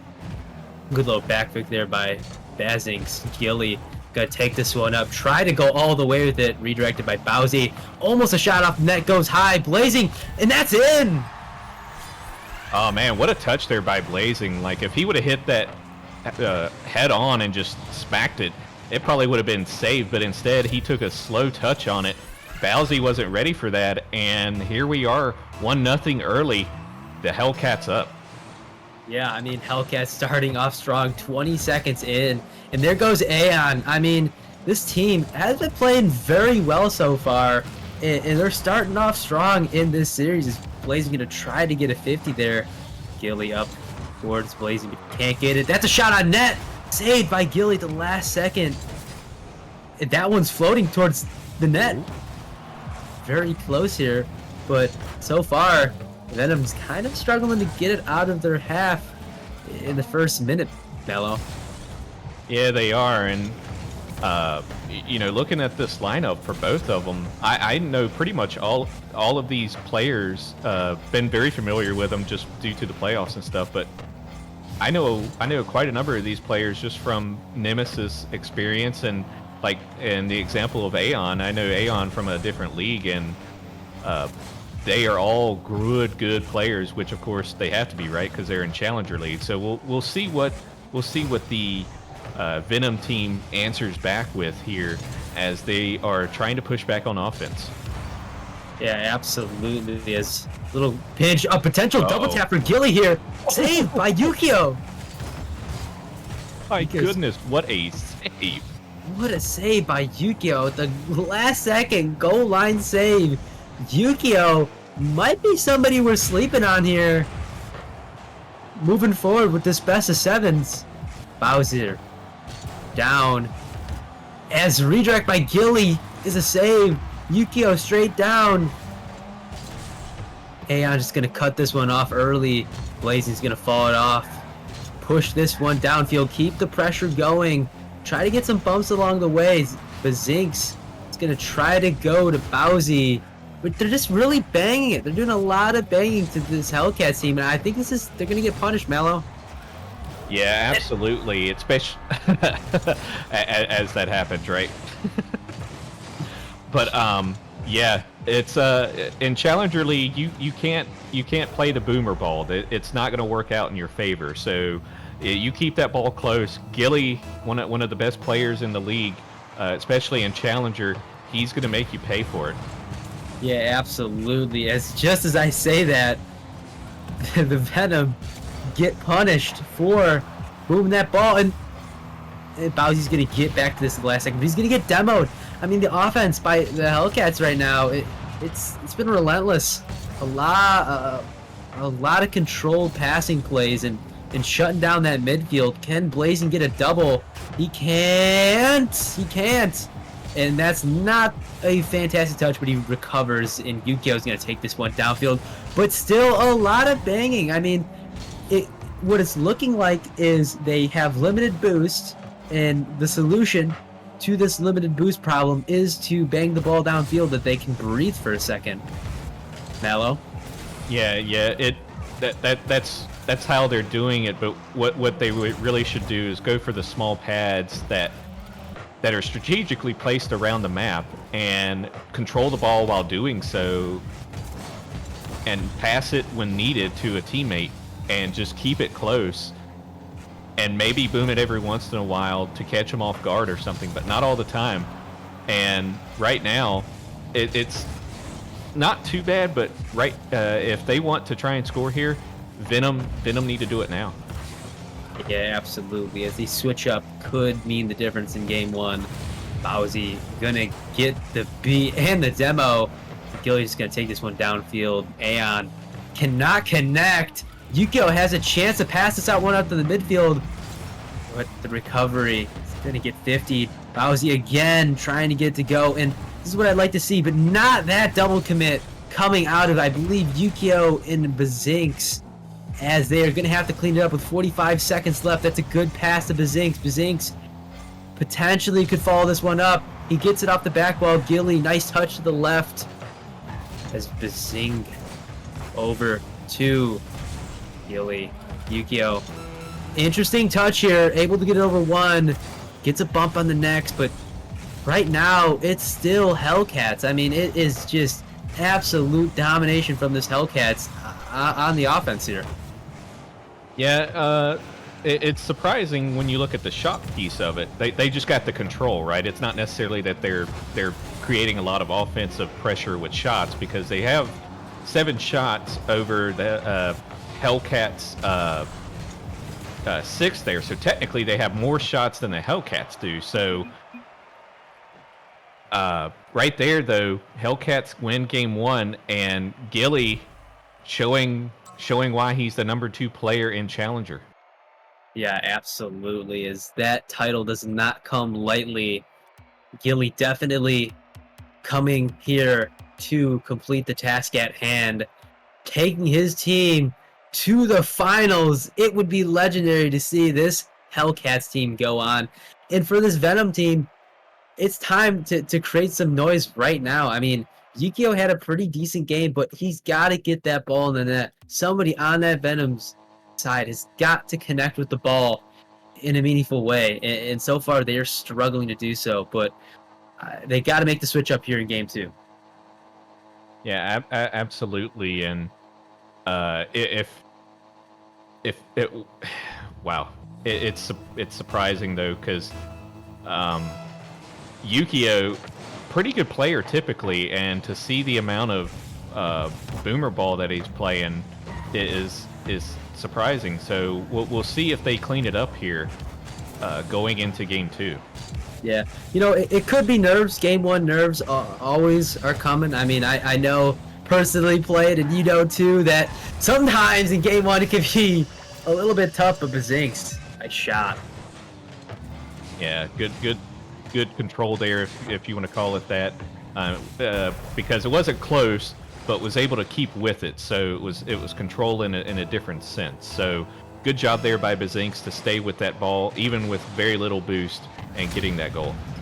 Yeah, and that's what they're going to need to do. I mean, stay close, try to connect with your teammates in a meaningful way, and try to get some meaningful shots on net, not the booming ball that we saw in game 1. It looks like so far they've recovered from the game 1 playstyle, and it's looking like this is shifted towards the Venom. I mean, a lot of back and forth still, but I mean, it's looking a lot better from the Venom, as Bowsy just not going to be able to connect. Gilly gonna try to get a pass, but Yukio there early. And I'm gonna bang this one downfield. Gilly cannot connect. Bazinx gonna take control of it now to see what he can do. Can he get the 50? He can. Bowsy up, beating 2 off a double commit. Blazing's left all alone here on defense. This could be dangerous, but is able to connect. Second man just not there for the Venom, Mallow. Yeah, they're not, and that's a very, very crucial piece right now. Is you need that in order to score more goals. Otherwise, you're just going to kind of give the ball away every time. And right now, we're just going to watch. Oh wow, nice demo there by Bowsy. Didn't think that was going to happen that way, but right now we're just going to watch the Hellcats try and control this ball and make a move on offense. Absolutely, as right now they can afford to make those mistakes, being up 1-0 but Hellcats have got to get something rolling here. They have 0 shots on net so far, as they've been experiencing an absolute drought moving into the second half of this game. As Gilly's going to get another bump by Aeon. Almost a good controlled passing play. A double commit panic from Venom here. Bowsy forced to be all alone. Gets it clear. Cannot get it past Gilly though. Yukio off to the corner. Pass out to the midfield. Yukio just can't connect. Good 50 by Bowsy there. Banks gonna be up early. Second man not there again, but no, Yukio's there. Oh man, the pressure by the Venom this game has been relentless. And where is the Hellcats? I was going to say defense, but at the same time, where's their offense? Because they haven't had a single shot yet in this game. You know, the thing that comes in the back of my mind is maybe there's a situation where, you know, they're thinking they're going to get an easier road to victory in this game too, just based on how this Venom team played. And now that the Venom team has found their footing, you know, Hellcats have lost theirs. Yeah, and it's early in this series. We had a little bit of a late start. You know, maybe got a little cool down, and now you're having to kind of warm back up here. Maybe that's the case here. We'll see. I don't think at this point it would be stream nerves. You can't use that as an excuse either, because you're in the semifinals. You already know who your opponent's going to be, you know, if you win. So you just go straight forward and try and score this ball. Absolutely, as this is not the time to be having those kinds of problems. It's time to show the championship caliber Rocket League that we expect here at Nemesis. And that's a good 50 by Blazing. Gilly out to the midfield. Yukio just gonna bang that one downfield. Aeon, good connect here. Dishes it to his own corner. Yukio just early again. A lot of early Rocket League coming out of this Venom team, just beating Hellcats to the ball versus last game where it was absolutely the exact opposite. And Aeon is going to get a good 50 there. The Zinks out to the midfield. Yukio going to connect here, but is it going to result in anything? Not so far. A good pinch from Yukio again. This is going to be down to Bowsy. Good 50. Zinks has got a one-on-one spot with Blazing in the back corner. Blazing's going to get the clear as 30 seconds start to tick. Gilly is going to rush back to this one. Fakes it. Interesting. As Blazing now is forced to rush back to his own half, and no goal. Mellow. Oh my goodness. Flipped right past the ball, just like how Gilly did a side flip there on the opposite side. A couple of little crazy whiffs there happening. You usually don't see that often in Challenger League. You'll see it every now and then, but you typically don't see it back to back like that. But if you're Gilly, it's understandable because you're trying to make something happen, and it just didn't happen that time. Didn't work out for the Hellcats in game number 2, and we're tied up 1-1. Yeah, great job there by Venom coming back on this game here and the stat line that absolutely shocks me here is the Hellcats only had one shot on goal that entire game, and that's not something you usually see, especially up in Challenger League. You usually see at least 4 or 5 shots, but the Venom, they were just suffocating the Hellcats that time. Yeah, absolute turnaround from, you know, Venom had more shots in that last game, but Venom just came back and absolutely shut out the Hellcats. I mean, they practically had 0 shots on net, Mallow. I mean, complete shutout, 0 goals from the Hellcats. I mean, there's one player who had a little bit more than 300 points, and both the teammates had around 100 or less. I mean, we got to see more out of the supporting cast of Gilly, and I'm expecting Aeon or Blazing to be those kinds of guys. Yeah, absolutely. Aeon, a quality player. We've seen a lot out of him during this playoff run, and to see that from that might be in. Oh my goodness. I don't know how that bounced that way, but you know, Rocket League physics, here you are. That's the type of player that we've seen is just one who's been all over the field, including the defense. But as I say that, he almost got scored on. But yeah, Aeon definitely needs to step up here. We've seen him do it before, so we'll see what happens now here in Game 3. Absolutely, as right now Venom's just getting right back on track to where they were in Game 2. But Blazing almost gets the open net opportunity. Gilly up early, gonna get the best in the 50. Bazink's in an awkward spot. Can Gilly get a meaningful pass? Can't get it to go with limited boost. Aeon forced to dish this one out. He's gonna slow follow this, try to get an early 50, but a little bit of a double commit coming out of these Venom teams, and a little bit of double commits coming out of both of these teams. And I think whoever can limit these and put their players in a spot where they can all connect together as a unit is gonna be the one that comes out victorious. Yeah, and at the same time too, Coin, you're gonna have to clean that up by next week, because in the grand finals you're going to be playing the Griffins, and the Griffins are going to make you eat those mistakes. Nice little touch there by Aeon, doing exactly what I talked about before. But yeah, you got to clean those mistakes up by next week. Otherwise, you're going to have a long grand finals. Absolutely is. It can be very rough for them if they don't clean the mistakes up, because Griffins, they're a hard-hitting team. I mean, that's looking like the cream of the crop so far in the front runners for Challenger, and right now both these teams have definitely got to play up to a higher level if they're going to want to be competitive with the Griffins. As Blazing gonna try to get a redirect goal, but not gonna be good. Aeon almost a pinch, but now Bazink's in a 2v1 spot. Blazing cuts it off from the backfield. Yukio, and he's not going to be able to connect. Nobody's in net. Bazink's just not able to connect on net. As Aeon's going to follow this one up, gets a nice 50. But right now, an interesting touch there from Gilly. Gilly trying to get this ball downfield. As right now, Hellcats doing a little bit better than they did last game, but still a little bit of a shutout in the shots department. I mean, 8 shots to 4, Mallow.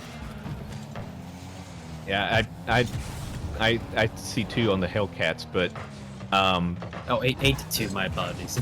yeah, well they got 4 saves, but yeah, the Hellcats, they are looking a little bit better. They've already tripled their shot count from the previous game, so that's a good thing.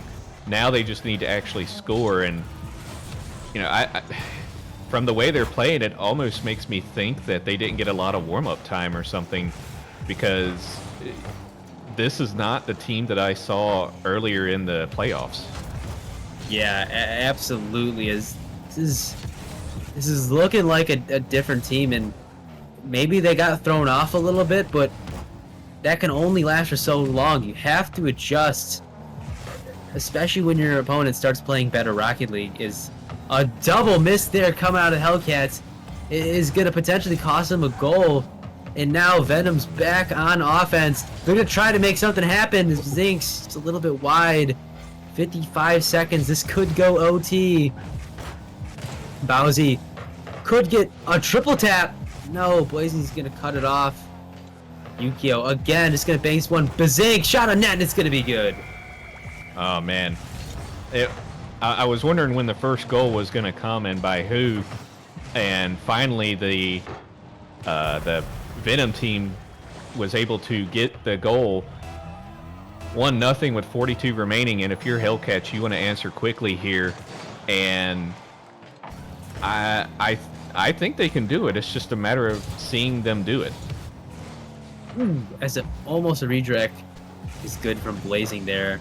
They definitely have the Venom on the back foot here for a second, but can they get it done in 25 seconds? It's a good boom for Venom there, as they're just trying to keep this ball out of their half with 15 seconds remaining. No boost for Aeon. No boost again for Aeon. He's gonna hit this one off the ceiling, and Bowsy's gonna get a big clear. Where do you see something big out of the Hellcats? That's a big boom. Will Aeon be ready? Oh, Gilly! no way. On that bang! Oh my Gilly! God. What a bump there. Oh my goodness. That is exactly what we needed to see there by the Hellcats. In order to get back into this, Yukio sent to oblivion by Blazing there. Overtime, who will win Game 3? Recognizing the open net opportunity. The clock was on 0. And Hellcats pull one out of their hat, but can they win the game? Aeon gonna follow this one off the back wall. Yukio gonna try to get one on target. Bowsy out to Gilly. Gilly, an awkward touch here. Aeon, a backflip. This could be bad, but Blazing back for his team. Blazing. A Oh bump, my goodness. and this is gonna be an open net potential. 50, Blazing. Oh, wow. Oh my goodness. That was almost disastrous for the Hellcats, but what a bump there by I didn't see who that was. Aeon got the It was bump. Aeon. Aeon coming in with the bumps again. Aeon's been very big on the bump department for the Hellcats, and Aeon and Blazing, that combo there, finally able to get a second goal. Hellcats got some life in them now. I think they're starting to warm up a little bit, Coin. I mean, they definitely warmed up there in that last 30 seconds, getting 2 goals. I mean, 2 goals within a matter of a minute and 30 seconds, and one of those being an OT. I mean, the turnaround from the Hellcats when they needed the most. I mean, that is absolutely huge for them. And yeah, I don't know who's gonna win it. I mean, it just feels like it's a tug of war right now. I mean, on one hand, I mean, the team passing plays coming out of the Hellcats is championship level Rocket League, and then Venom with their shots, and ooh, so close there. The demo is gonna free up some space as Bazinx tries to slow play it, hopefully hoping that some of those Hellcats players rush, but it's not gonna happen as Blazing is gonna be the last back. Gilly coming in through the back, gets a pass out to the midfield, pop up, and it's gonna have time. Cut up by Yukio though from the top ropes. Gilly, unfortunate backflip. Oh, and no. it's gonna be an own goal. Oh no. I saw what Blazing was trying to do there, and it just landed in his lap, and unfortunately for the Hellcats there, they are now down by 1 with 4:22 remaining. It's gonna cost them goal number 1 as they fought so hard last game to keep the momentum going, but they got to keep it going. They cannot let that goal get into their head. They just got to keep the ball going and not rush. Not rush, conserve the boost, as nobody for the Hellcats has boost right now. Gilly just picks them up. Nobody for second man there as Yukio, a little bit of mispositioning as Bazinx gonna bang this one up. Aeon touch out to the side. Bowsy gonna try to go for the double out to the midfield. Bazinx gonna try to cut off 50. He does, but nobody there. A second man. Gilly's gonna pop this one up. Can somebody fall for Hellcats? No. Bowsy just gonna keep this one back on the Hellcats end. Yukio gonna get a little bit of redirect. It's gonna go to Bazinx, who almost scores. Oh man, Wow. that was so close. That was so close. What an attempt there, and Aeon's getting harassed by Bowsy in the net there, and I wasn't too sure if he was ever going to be able to leave the net because he just kept getting bumped all the way up onto the ceiling in the goal there. So good job by Aeon there to escape that, and the Hellcats are pushing. Absolutely. As for right now, Venom has got the lead. I mean, how important is that, Mallow, just getting that first goal of the game? Oh, it's very important when it's a close game like it is right now. It's even better for you when the opponent scores it for you. So, because that's a mental hit plus a goal for you. So it's a twofer, right? So, it's definitely in your favor at that point. Absolutely. As right now, Hellcats struggling to get their passing plays rolling like they did towards the end of the last game. And if they can get that rolling, I mean, I do not see how Venom is going to be able to keep up with that. I mean, the passing plays, the bumps, the demos, and just like that, Ann tries to look for it, but doesn't have very much boost. Gilly tries to cut it off, grabs the boost from Bowsy. Blazing, gonna pop it up. No one is there for Hellcats. Gilly forced to put in reverse. Gonna try to get a 50 on this one. He fakes it. Yukio out to the midfield. Gilly's gonna take his time, control. Yukio, quick shot on net. Blazing, goal line save. Gonna get over one. Yukio just keeping that ball in play as Bazink's just gonna slot it on through. Just Yukio passing it around the defense here, getting it around Aeon, who was kind of out of position there, and Gilly, who was caught backwards. Looks like he was probably trying to go back post, but had to stop in the middle of that transition. And the Venom, they scored 2-0 now. Hellcats need to answer quickly. Absolutely. When goals seem to be hard to come by, Hellcats need at least one, in my opinion, going in this 1 minute point, as goals are becoming harder to get as the series goes on. Good double there by Yukio. Bowsy's going to follow this one up. Nobody in the outlet. Ann's going to try to flick it over one. Fakes out his teammate just a little bit. Good touch out to the midfield. Gilly off the back wall. Bowsy going to get a nice clear. Risky one, but ends up getting to go. Aeon gonna hit this one off the enemy back wall. Blazy's up for this. He just can't get the touch he's looking for. It's a little bit too soft. As Hellcats, the clock is ticking for them. Aeon just tries to get that one quick on net, and he's able to get it to go. He snuck that one in there. That was a slow roller, and Gilly out 50 and Yukio for that. Bowsy unable to get into position to save it, and now they're only down by one with 34 seconds. Hey, this is possible for Hellcats to get one more goal. We've seen it before in the hands of this man, Gilly. He's going to try to get a double. Oh. Bowsy almost own goals. Could have been tragic for them, as this is a must-win for Venom, in my opinion. Going down 3-1 in a series is never good, especially when games are this close. The Zinks is going to get demoed. Pass out to midfield by Gilly, but cut off. Gilly going to try to get this one back into play. This one's going to float. 4 seconds. 3, 2, and it is looking like Yukio is not going to ground it. Blazing can't connect. That's going to be game. So the key goal in this entire game here was the friendly fire by Blazing. Just unable to get out of the way, or unable to position properly, and instead causing an own goal.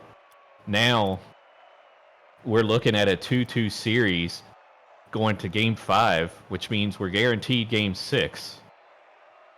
Yeah, I mean, we are going the distance here in the semifinals, and man, it's been interesting. I mean, the back and forth by both of these teams, it feels like one of these teams is breaking away, and then all of a sudden, you know, Venom comes back and makes a statement, or Hellcats comes back and makes a statement. And what I'd like to see is for one of these teams to just take it away in this home stretch, win it in 6 games. Don't take it to game 7. Don't take the risk of potentially having your whole season be on the line in one game. As Aeon is going to be up early, can't get it on target. Can somebody be there to help him out? Gilly, I believe, was bumped by Yukio. Yukio bumped again by Aeon. Gilly just going to wait for this one. Get a 50. Blazing. Going to fake. That could have been a goal. The second man was ready. The Zinks had a stellar game 4. Can he do it again? Blazing out to the midfield. Yukio going for the double. Can't get it. Cut off by Gilly. Gilly. He's got control on the ball. Good 50 there. 50 out from Aeon. Bowsy not able to get a strong touch and tries a 50. Gilly once again last back for this Hellcats team as we've seen before. Blazing is going to take control, get an interesting touch, and follows it out, cleans up, and over one. Cannot get a bump. That ball is floating. Blazing out to the midfield. Bowsy's going to connect this one. Gilly's going to follow this one back to his own half. Get a soft touch. Aeon's going to bang it down. Can he get a 50? He can. This ball is floating there, but Bowsy there early again for this Venom team. I mean, seems like the story for Venom, early to the ball, Mallow. Yeah, absolutely. And one of the things, I was going to say as the Hellcats, what you want to do is pick up your speed, pick up your aggression, and try and force the Venom team to make a mistake. So that way, some double commit, some sort of, bad touch, bad 50 to get yourself an opportunity to score here and go up in the series, potentially as, oh my goodness, is that in? That is in. Oh my gosh. Wow, what a shot there by Bowsy. Bowsy from way downtown. Unfortunate touch by Gilly. Trying to get the save, and Bowsy's going to get the check mark for goal number 1. As Venom just coming out strong. Hellcats, 0 goals, Mallow. Or 0 shots on net. Yeah, it seems to be the theme. There's a lot of lack of mid control, I should say. Not really any mid control, and so there's not an opportunity to take it down the pitch, and so I won't say it's boomer ball, but it's pretty close to it to an extent. But right now, it's just the mid control is the main piece of this game right now. Absolutely, that is an open net. Bowsy from the top ropes gets a save. Oh my gosh, Bowsy showing off here in game number 5. Bowsy has got goal number 2. Goodness. Oh wow. Oh my gosh.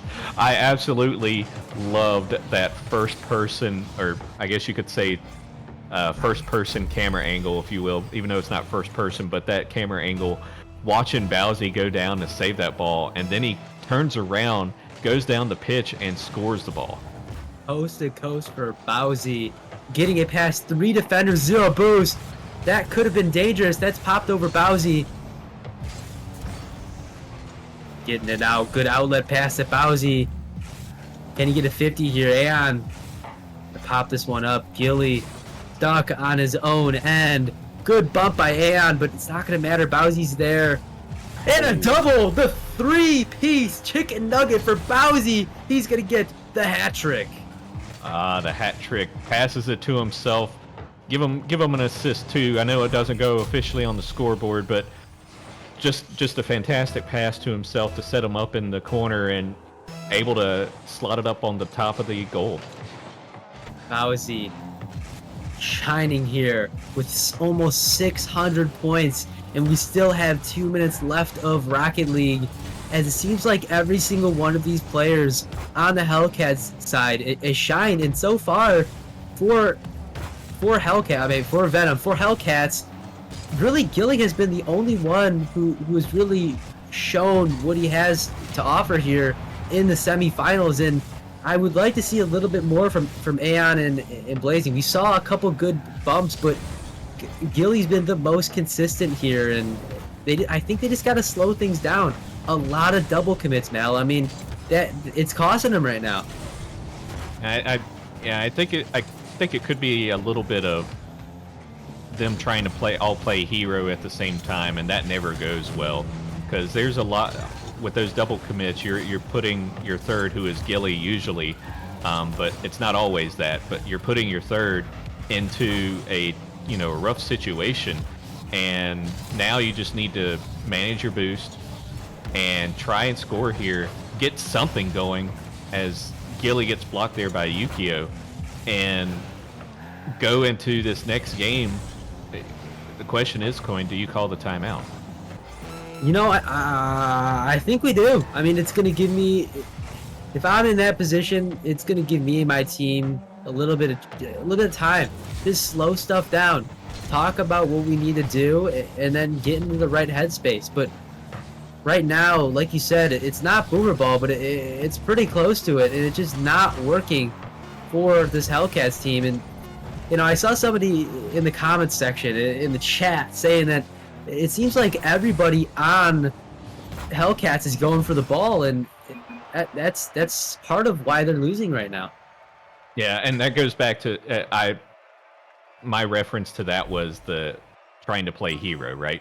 Everyone's trying to go for the ball. So when it comes to that, I'm okay. There's the timeout. I was about to say I'm shocked I haven't seen the timeout yet, but we're gonna get the timeout from the Hellcats. They're gonna take an extra minute here, talk it over, see what they can do here. Now they did a lot better with shots this time. They kept up with Venom.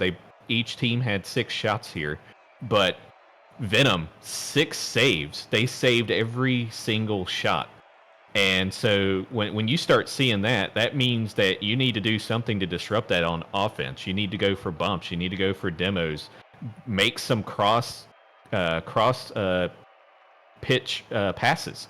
Make some good passes. Don't just try to boom the ball. And I think that's part of the issue there is booming the ball or attempting to, and they just need to keep it close. Yeah, I couldn't agree more, as that is a lot of what we're seeing here from that Hellcats team. And, they're capable of turning this around, Mallow, and winning the next 2 games. I mean, we saw glimpses of greatness there with the demo passing plays, with the bump passing plays, with the downfield redirect passing plays earlier here in the playoffs. I mean, they're capable of doing it. They just got to stop playing hero ball, like you said. Yeah, absolutely. And hopefully that's what's being said during this timeout is to say, hey guys, let's slow it down. Let's talk it out. Let's communicate a little bit better here, and let's get into position, pass it to each other, go for those demos after you pass it, go for those bumps, and then rotate back around. Grab those small pads. Don't try to go for big pads. Just go around small rotations, right? Keep them tight, and then go for those goals and see what you can get going here, because your season is now on the line. Yeah, I mean, your season's on the line, and you could be going right back to the drawing board, and you don't want to do that. I mean, at least get to Game 7 and give yourself a shot to win it and get yourself to the finals. But they're going to have to make the turnaround that we talked about, and I'm curious to see if they can do this in game number 6. As Gilly's got time and space on the ball, gets whipped for set number 1, fakes it, and it's going to be a solo goal from Gilly. And there is number 1 right there. Good little 50 out to Gilly. Gilly kept it to himself, slowed the ball down, did exactly what we were talking about. Need to keep it close. And here we are, Game 6, Forbidden Temple. And you know what that means, Coin. Game 6, Forbidden Temple. Anything can happen here, and we could see a Game 7. An unfortunate backflip by Aeon. An unfortunate crossbar shot by Yukio. Mistakes coming out from both teams, but it's going to be in favor of the Hellcats as they just scrape by that one. I mean, Venom now looking like the Hellcats in a little bit, where they're just rushing the play. Oh my gosh! What is right happening? Now, both teams are frantic. They're panicking right now, knowing that their team could be sent home. Yeah, it really is, and like we're seeing it on both sides, even on the offense, which you usually don't see that, especially basically up against the defense's wall there. And Yukio coming in and slamming that ball in as a pass from Bowsy. He took it up the wall and just hard pass down from the ceiling. Yeah, good ceiling pass by Bowsy. Yukio just there as second man, which the Venom needed to do. I mean, there's a lot of times where I was saying, hey, somebody's got to be in the right spot for second man. And, they gave up a lot of goals. I mean, Venom could have been up 3-4 goals in some of these games. And Bowsy getting a flick over Gilly.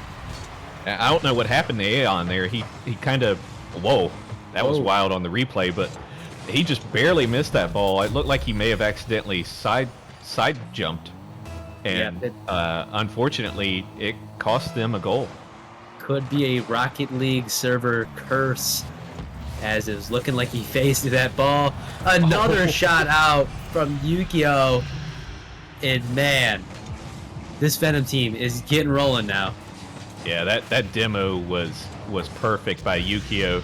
Little bit of a goal securement there by Yukio, but nonetheless, good job by Yukio on the demo, and the Venom, they're striking with all their poison. Absolutely, as right now, Yukio gonna go for another shot, but Zinc just can't connect. And right now, Hellcats, they got the time. They did not need to be thinking that, you know, it's over just yet. I mean, they got 3 minutes to get 2 goals, but the turnaround needs to happen here. I mean, we cannot. Oh my gosh, a bump. Oh, A good 50 by Gilly. And man, oh man. Oh! A 0 boost double tap by Yukio. and Yukio gets his hat trick with that crazy shot. Pass to himself. Insane touch. Holy cow. And the Hellcats, I think they may be feeling their season slowly slipping away here, Coin.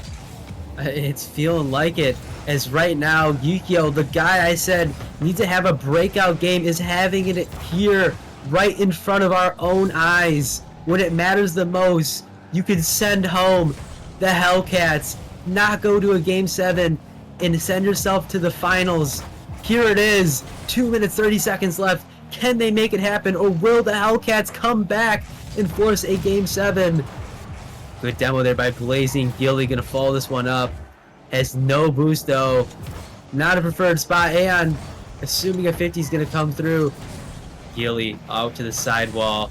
Aeon cutting it off. Yukio 3-on-1 spot, but gets a great touch to get it past both defenders. And Bazinks. I'm not sure what Blazing was attempting to do there. I guess he thought he may have get out 50'd or something. That was a little interesting choice by Blazing. And right now, the Hellcats, they need to figure out their antidote.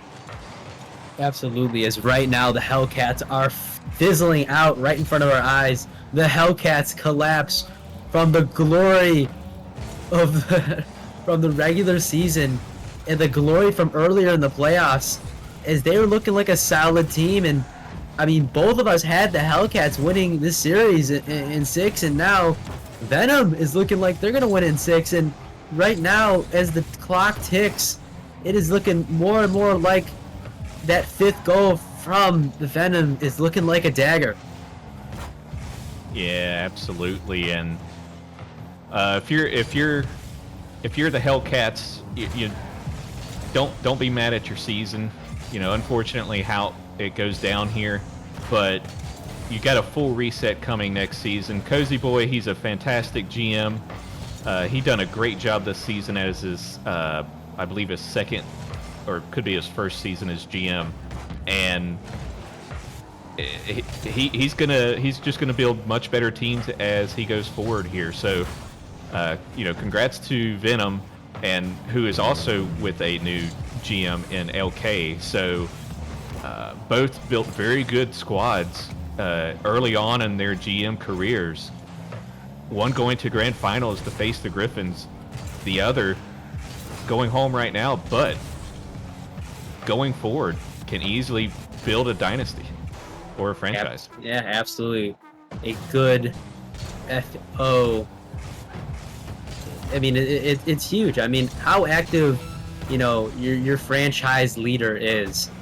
It's massive. I mean, they really unite all of the teams, and that's one thing I would like to see more of next season is some of the higher teams, showing up for some of the lower teams. I mean, everybody's looking to get help, and everybody's got valuable information to share with each other. And I think that would only bring the community together going into next season, is to see a little bit more cohesion from the other divisions as Bowsy is gonna get his second goal. Almost completing a Brazil. That is gonna be GG's all around. Great season from the Hellcats. Making it to the semifinals is a hard thing to do, and just like you said, don't put your head down in shame. It was already accomplished to make it this far. Yeah, absolutely. And I've been to semifinals, and it's definitely a heartbreak to get that far and then lose in that position. But there's a reason why there's the playoffs like that. You get the best teams usually that go to the grand finals, and in this instance, Venom was the better team. Yeah, they were the better team, and that was proven tonight. I mean, you and me both had the Hellcats winning this convincingly in 6, and all of a sudden, they turned the script, and Venom is now the team going on to the finals, and it really just goes to show you it doesn't matter where you are seeding wise.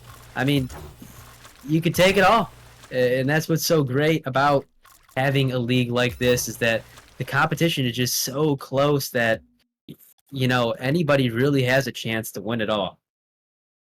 Yeah, absolutely. And what we're going to do now is we're going to go down to the novice league for an intense matchup, Coin, and I can't wait to watch that one. I'm glad I actually get to rest my voice here. Yeah, as I will be taking the play-by-play on this one. Mallow, the best backup in the business, coming on through again as we have a nice matchup coming on through. I'm not too familiar with this part of this end of the league, Mallow. Fill me in here. Well, not to take too much time, but the Frost team has been a good team with the Winter being one of the main players. You got Winter and Starfy. Then you got the Whelps, who we lost to the Genesis team. We lost to them on Friday. They're a tough team. They're going to be a good aggressive team to go against Frost. It's going to be super exciting to watch. Absolutely. I mean, it's going to be a wild matchup as we are looking to get into our next series. Hopefully, get our next caster into the booth. If I'm not mistaken, NyQuil is coming on through to take your spot, Mallow. Yep. And All right. I can't wait to watch that. So we'll be right back, guys. Short break. Don't go anywhere.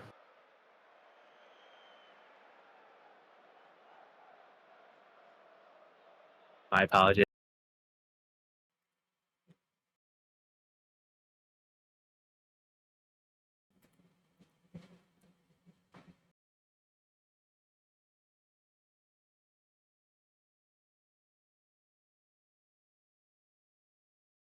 Somehow hear it whispering. I could be the one you're missing.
welcome back for our last matchup of the night. We got the Frost, we got the Whelps here in Novice League. Whoever wins this series will be headed to the finals. NyQuil, what are you thinking about this Novice League so far?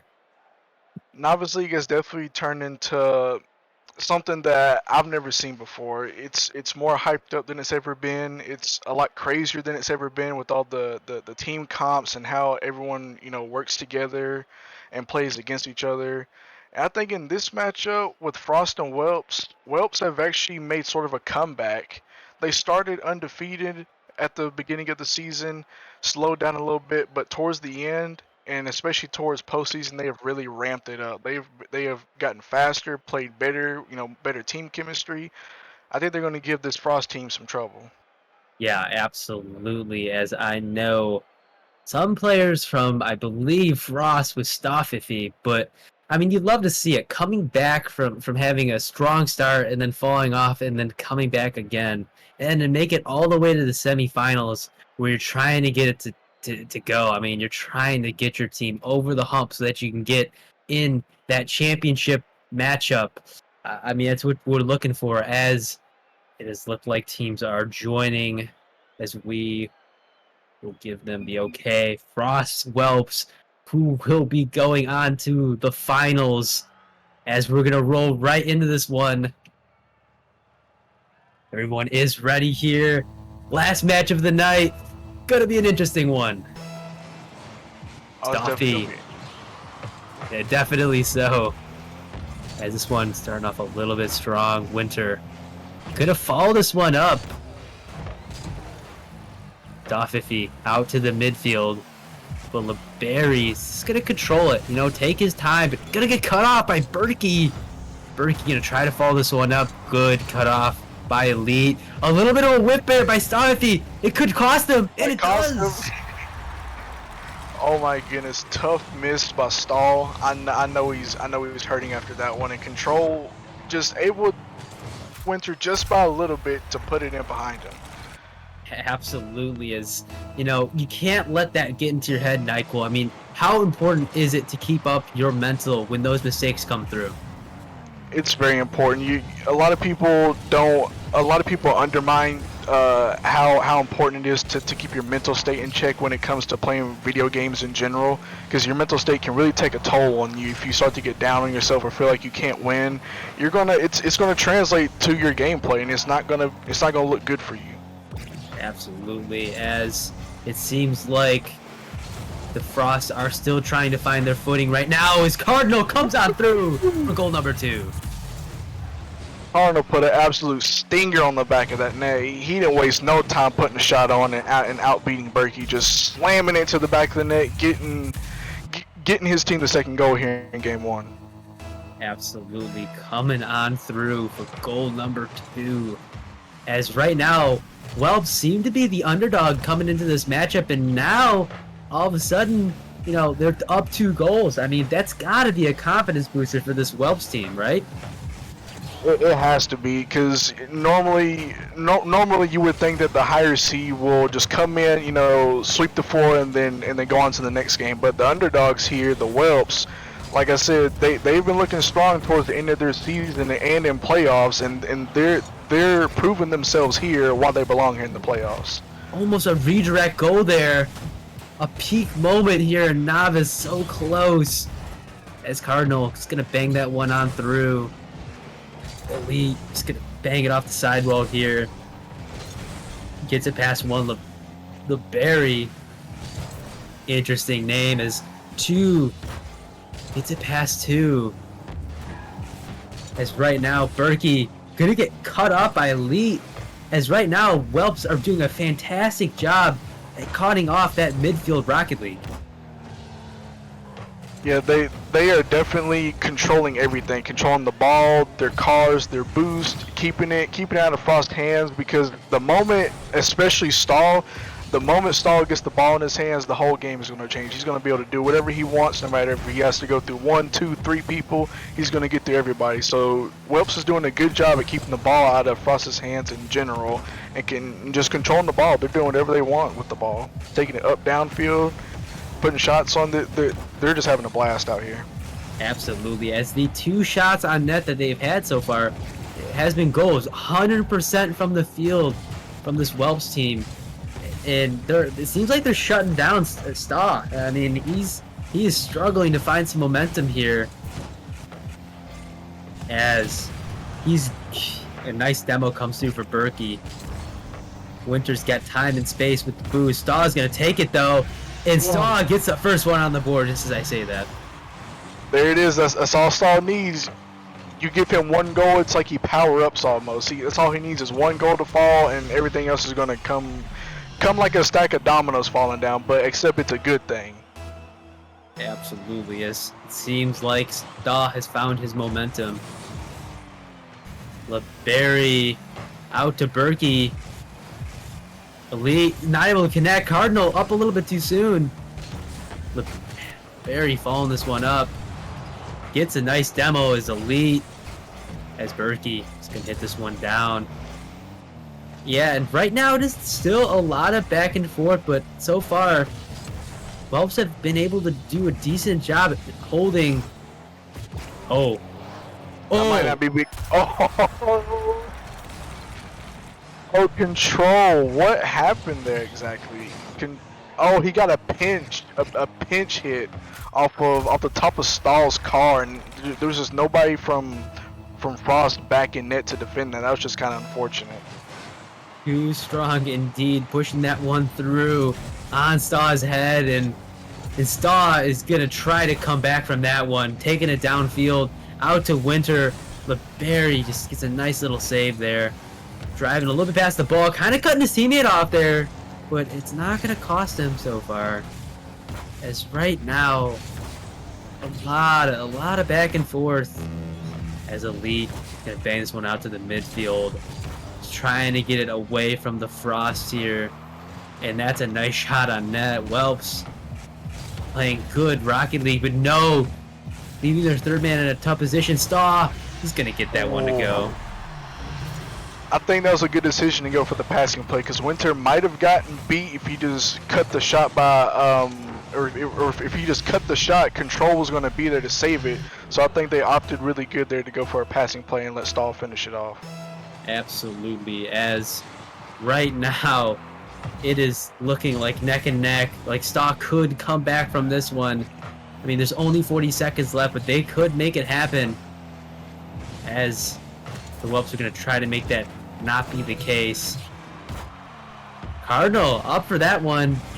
Unfortunate touch. Staw's going to force to make a last minute save over one, but it's going to have no boost, and time is ticking. Can they make it happen this play? They can't. It's real close right now. Clock is ticking, but they're just not able to connect the ball. Good demo coming there. out. But yeah, this is going to look like it's going to be game 1, NyQuil. The ball's still up. It's not over till it's over. Winter's still keeping it up. Ooh! They just need to keep the ball up to save it.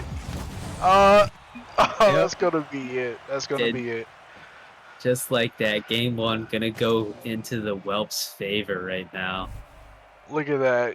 Control had 26 car bumps. I don't know if the bumps were counted against his teammates as well, if it was just all against Frost, but Control really taking the lead for his team here. Almost how Stahl does for Frost, but Control's doing it 10 times better right now. Absolutely. They played once before back in regular season, and Frost actually swept the Whelps 3-0. So for the Whelps to come into game 1 and shut Frost down the way that they did, they have definitely done some improving over the course of the season and heading into the postseason. Absolutely, if they've made a statement in game number 1.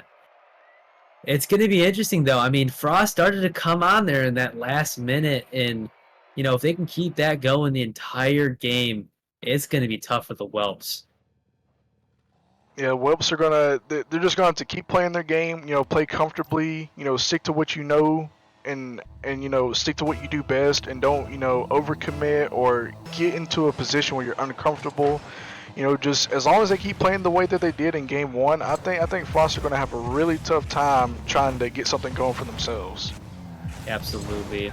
As right now, Welps once again starting out strong. As that's going to be pinched back to LeBerry, who's got no boost but decides to go for it anyways. This could be dangerous. As Cardinal left all alone to get that 50, it's going to go out to LeBerry, cut off by Elite. He's got the confidence to take this one all the way down the field, but no. Staw has got time and space in the ball. Decides to bang it.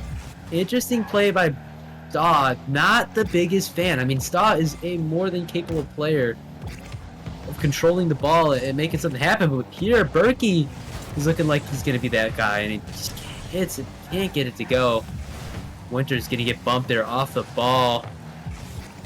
Good contests by the Whelps right now. This could be a goal. And it is! LeBerry! What a slot by LeBerry. He was just hunting that ball down. From the moment he got it over Stahl, he was like, I see a clear net. He was hoping that Winter didn't have any boost, and he didn't.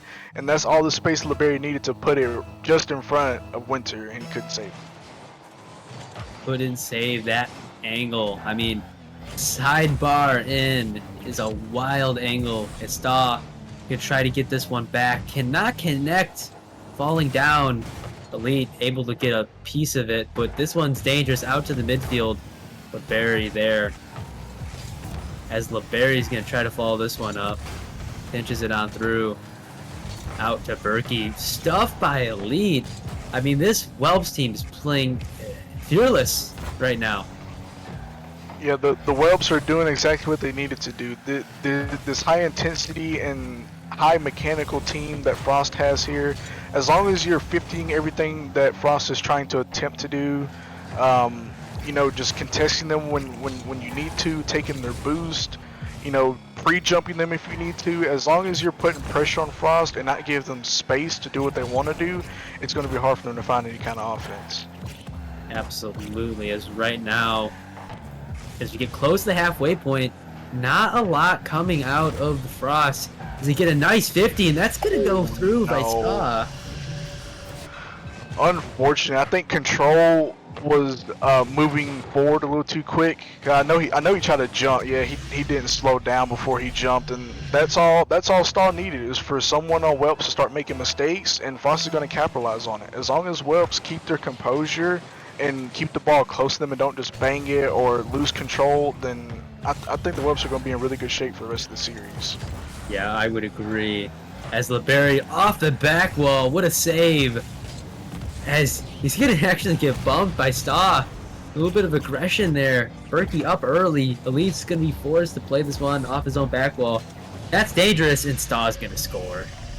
Yeah, Stahl just hunting and waiting. That's, like I said, the Whelps making mistakes is all Frost needs. You need someone to make a crucial miss or a backflip, or you fake them or catch them with no boost, catch them out of position, and Frost is gonna punish you for those kind of mistakes.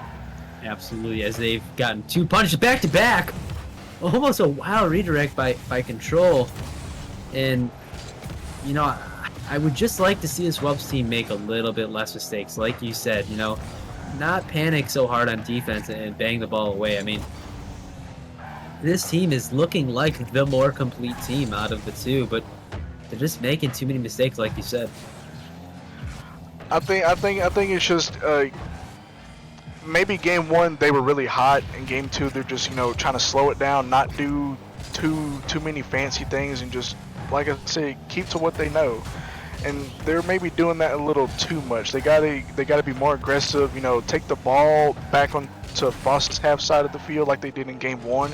Keep the pressure, keep shots coming, keep 50s coming, and just make Frost uncomfortable. You want to make your opponent as uncomfortable as you can, because if you let them do what they're good at, it's not going to be good for you. Absolutely, it's a double whiff coming out of the Whelps. Is going to cost them a goal they really needed there. Cannot be missing them, as LeBerry's up for this one. It's blocked. Controlled. That's an awkward touch. No, LeBerry cannot connect. A lot of whiffs coming out of this Whelps team, and they got to make one of these fall here. That's a good pop-up of Winter, avoiding the demo. Control is there. Gonna cut off the passing play. Gonna go off his own sidewall. He's gonna leave it to Cardinal. Cardinal's gonna get a quick shot on net. Berkey Off the back wall. Good save by Berkey. LeBerry gonna try to get a pass out to the midfield. Staw down. That one could be dangerous if somebody's there. Nobody's there. Cardinal just a little bit so wide. close. Oh, it's 40 seconds. Hits the clock. We got to see something from this team here. If they're going to want to take this one potentially to OT or win it. Winter! Oh my goodness. I think Winter misjudged how far away he was from his own net and ended up running off of the post, and all it takes is for one wheel to be in the air and it causes you to double jump or to flip, and I'm pretty sure that's what happened there. He just misjudged how far he was from his own net, or maybe he tried to drive with the wall. Who knows what he was thinking in the situation, but it's going to cost him a goal. Just trying to read the ball too hard, freezes in the moment, and now OT is what we're looking at. Unless somebody can get something on the board here before OT, 5 seconds coming up on this Winter. Gonna try to come back for the goal. Berkey tries to go for a demo. That's dangerous, but Control once again being there for his team when they need him. Yeah, Control's doing a good job at helping his team out with boost or without boost. You can make something happen without boost, and Control is definitely just, you know, making sure he's supersonic when he needs to be and keeping pressure, going for good 50s as you just saw right there, and really help his team out in defense. Absolutely, as right now it is anyone's game, but I would not like to be down 2-0 in the series as that wasn't sitting there, and we're just gonna clean it up. Unfortunate. Unfortunate. Cardinal just got a bad read on it. LeBerry was still in the rotation coming back, and Winter saw an opportunity. He took it. He took exactly the opportunity he needed to take. Got a good shot. Caught Weps lacking on defense. Those mistakes caught up to them towards the end of the game. The Weps were able to come back, but it just wasn't enough because they were still making mistakes, you know, being caught out of position, you know, not 50 when they should be. Those mistakes will catch up to you in the long run. Yeah, absolutely. As I mean, we saw 2 mistakes there. And then Winter, how about Winter coming back from that little bit of a freeze in net to scoring that last goal when his team needs? I mean, that's what you'd like to see from your team after a mistake like that. It's exactly what you want to see. You can't let subtle mistakes like that beat you down, because if you start beating yourself up over like an own goal, or you know you missed, you know you pre-flipped and you missed, or you flipped for it, you missed. You can't let those small things beat you down, because you got 7 games plus, or you have 7 games to play here, so you can't let one mistake in one game get you down, because you still have 7 more to play. Absolutely, as this is a marathon, not a sprint. Berkey gonna bang this one downfield. Another clanger to the side corner. Just stopped by Winter. The leads up early. LeBerry gets a nice demo. Winter just can't connect. Is Cardinal gonna follow this one downfield? Can LeBerry connect? It's Berkey. Berry, not the best of touches out to the midfield. Control. Gonna try to get a second touch. It's not gonna be available. Just right now. There's a lot of bang ball coming out from both teams. No shots on net so far in the first minute. I mean, right now, both teams looking to be evenly matched here, Nyquil. Yeah, maybe it's just nerves, because the series is so close, and they're just trying to force a team to make a mistake by booming it, seeing if they'll pre-jump it or if they'll flip forward and miss and then counterattack. I think that's what both teams are trying to do here. It's just set up a counterattack. You know, catch the one late on rotation, or catch someone with no boost or out of position and capitalize on that. Yeah, as both teams playing it safe. Staw, he's got time. He's got space. He got a flipper set, but not able to do too much with it. SDA Berkey up for this one. Off the back wall. No double available. Double commit by Welps as LeBerry's going to try to get... Can't get it out to the midfield. Staw. He's got space, he's got time, but he just can't make it to go. Just to come short just a little bit too many times here whenever he's got the ball and control. Good demo though by him. I think most times it's just him with no boost, and Winter might be able to find a shot, but LeBerry cleans it up, but Berkey Berkey just comes back and helps out his teammate. It's what you want to see. Almost a legendary save on the goal line. Almost another save again, but Berkey just cleaning this one up for his team to get goal number 1. Frost. That's exactly what Frost needed. They needed a first goal in one of these games to get something rolling for themselves. Give them something to add plus signs to as this game goes on.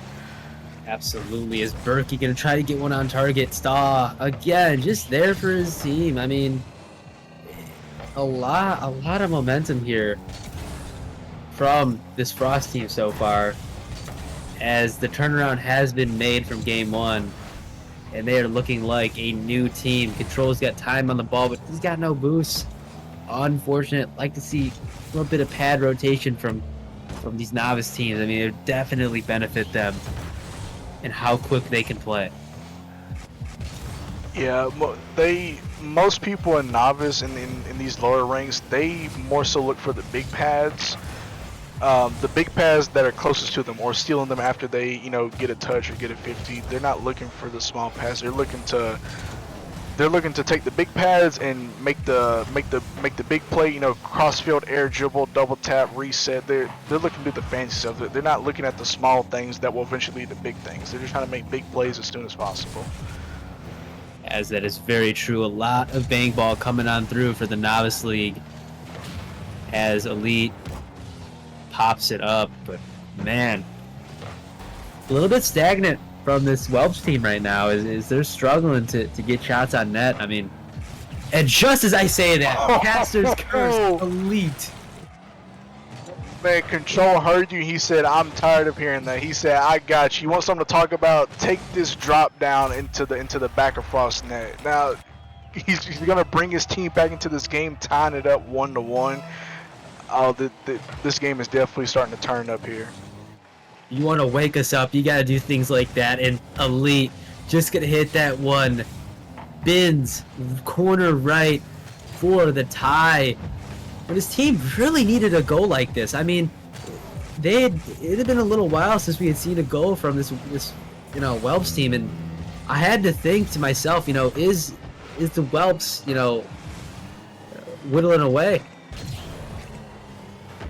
They just needed a little bit of time to get stuff going again, especially Control. He's been there for his team this whole game on defense and offense. He's there to spark them up, and he's there to shut down Frost and make big plays for his team when they need him. And they definitely need him here in game number 3, and he's delivering.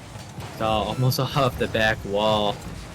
Gonna try to get something to go. A little bit of stacking in the net, but LeBerry just gonna bang this one out, get it clear over to Control. Getting it stuffed by Berkey. That's a shot on net, and Cardinal once again not able to connect.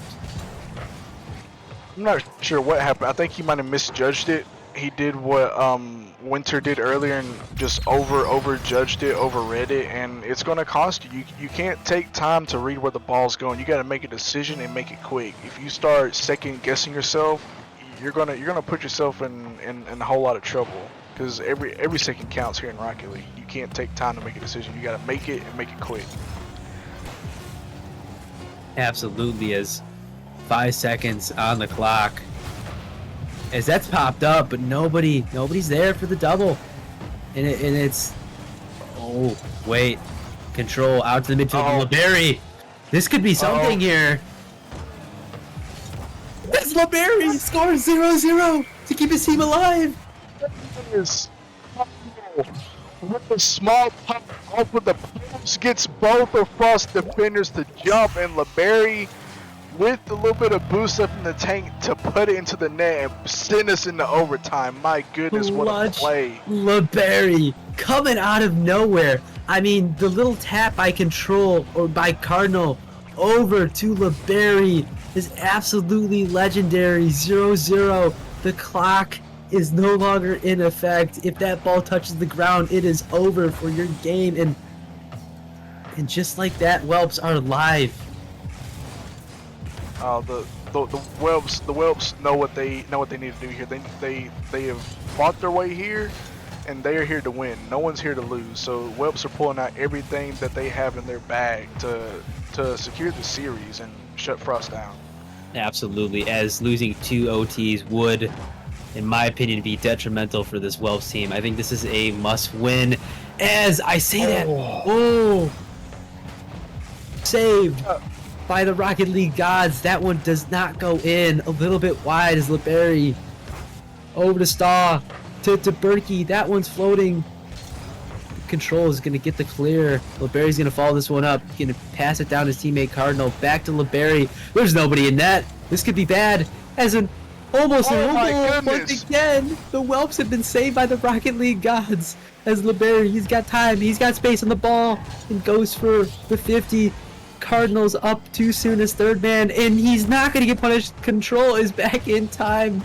And I am going absolutely insane for this novice overtime as Winter is not going to connect with Cardinal. LeBerry over to the midfield. And right now, we are going on 2 minutes. Nyquil, what is in your mind right now as OT continues?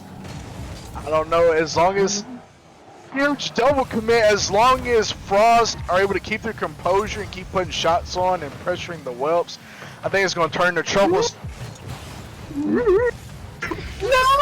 No! How did that happen? How did that? Oh no! That was so unfortunate. I was just in the process of saying as long as Whelps can keep the ball away from their net, they should be safe. But man, it's Caster Curse. I'm sorry, Whelps. That game is on me. You can put all that on me. That is my bad. Oh no, that's bad. That's rough. Oh my! I mean, if there's one thing, I mean, breaking keys are real. That was brutal. Oh my gosh! At the goal line, the ball just sitting there, and that timeout's smart. That's a smart timeout. They need that right now. That is cursed. That is a cursed play, and they got to find a way to move on. As agree, right I now, agree. I'm speechless, Nyquil. I'm sort of speechless too, because Whelps were really looking promising as they found that 0-second goal between LeBerry and Cardinal. Really good job by Cardinal to keep it up and LeBerry to follow it up and put it in the net. And then 2 minutes into this overtime, I saw throughout this entire overtime, Frost were putting really good shots on and keeping good pressure. And a few times the Whelps were looking like they were going to get a goal, but it would get cleared out, and then they would get re-pressured onto Frost would find a counterattack and keep putting pressure on Whelps' net, and sometimes it just gets too much to bear. The Whelps were just so far under pressure that they were starting to fold. They would jumble up in the net like they did right there. No one could find a save. And especially with those kind of shots where it's a bar down, it just kind of bounces in your net. If you're outside the net, it's hard to get back inside your net to clear it out.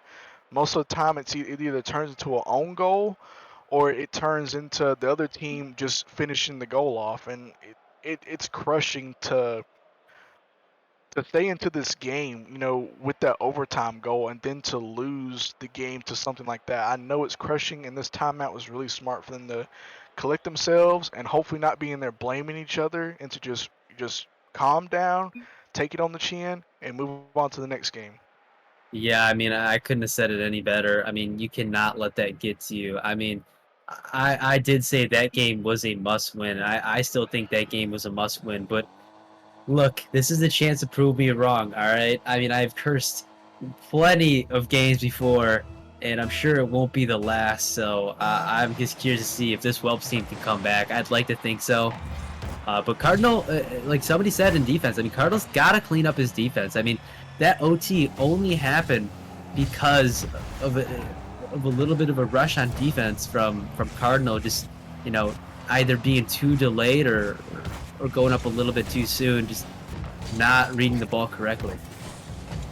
Yeah, you gotta almost be a perfectionist when it comes to Rocket League with your shot placements, your passes, your saves, because the other team is ready for you to make a mistake and they are ready to capitalize on it.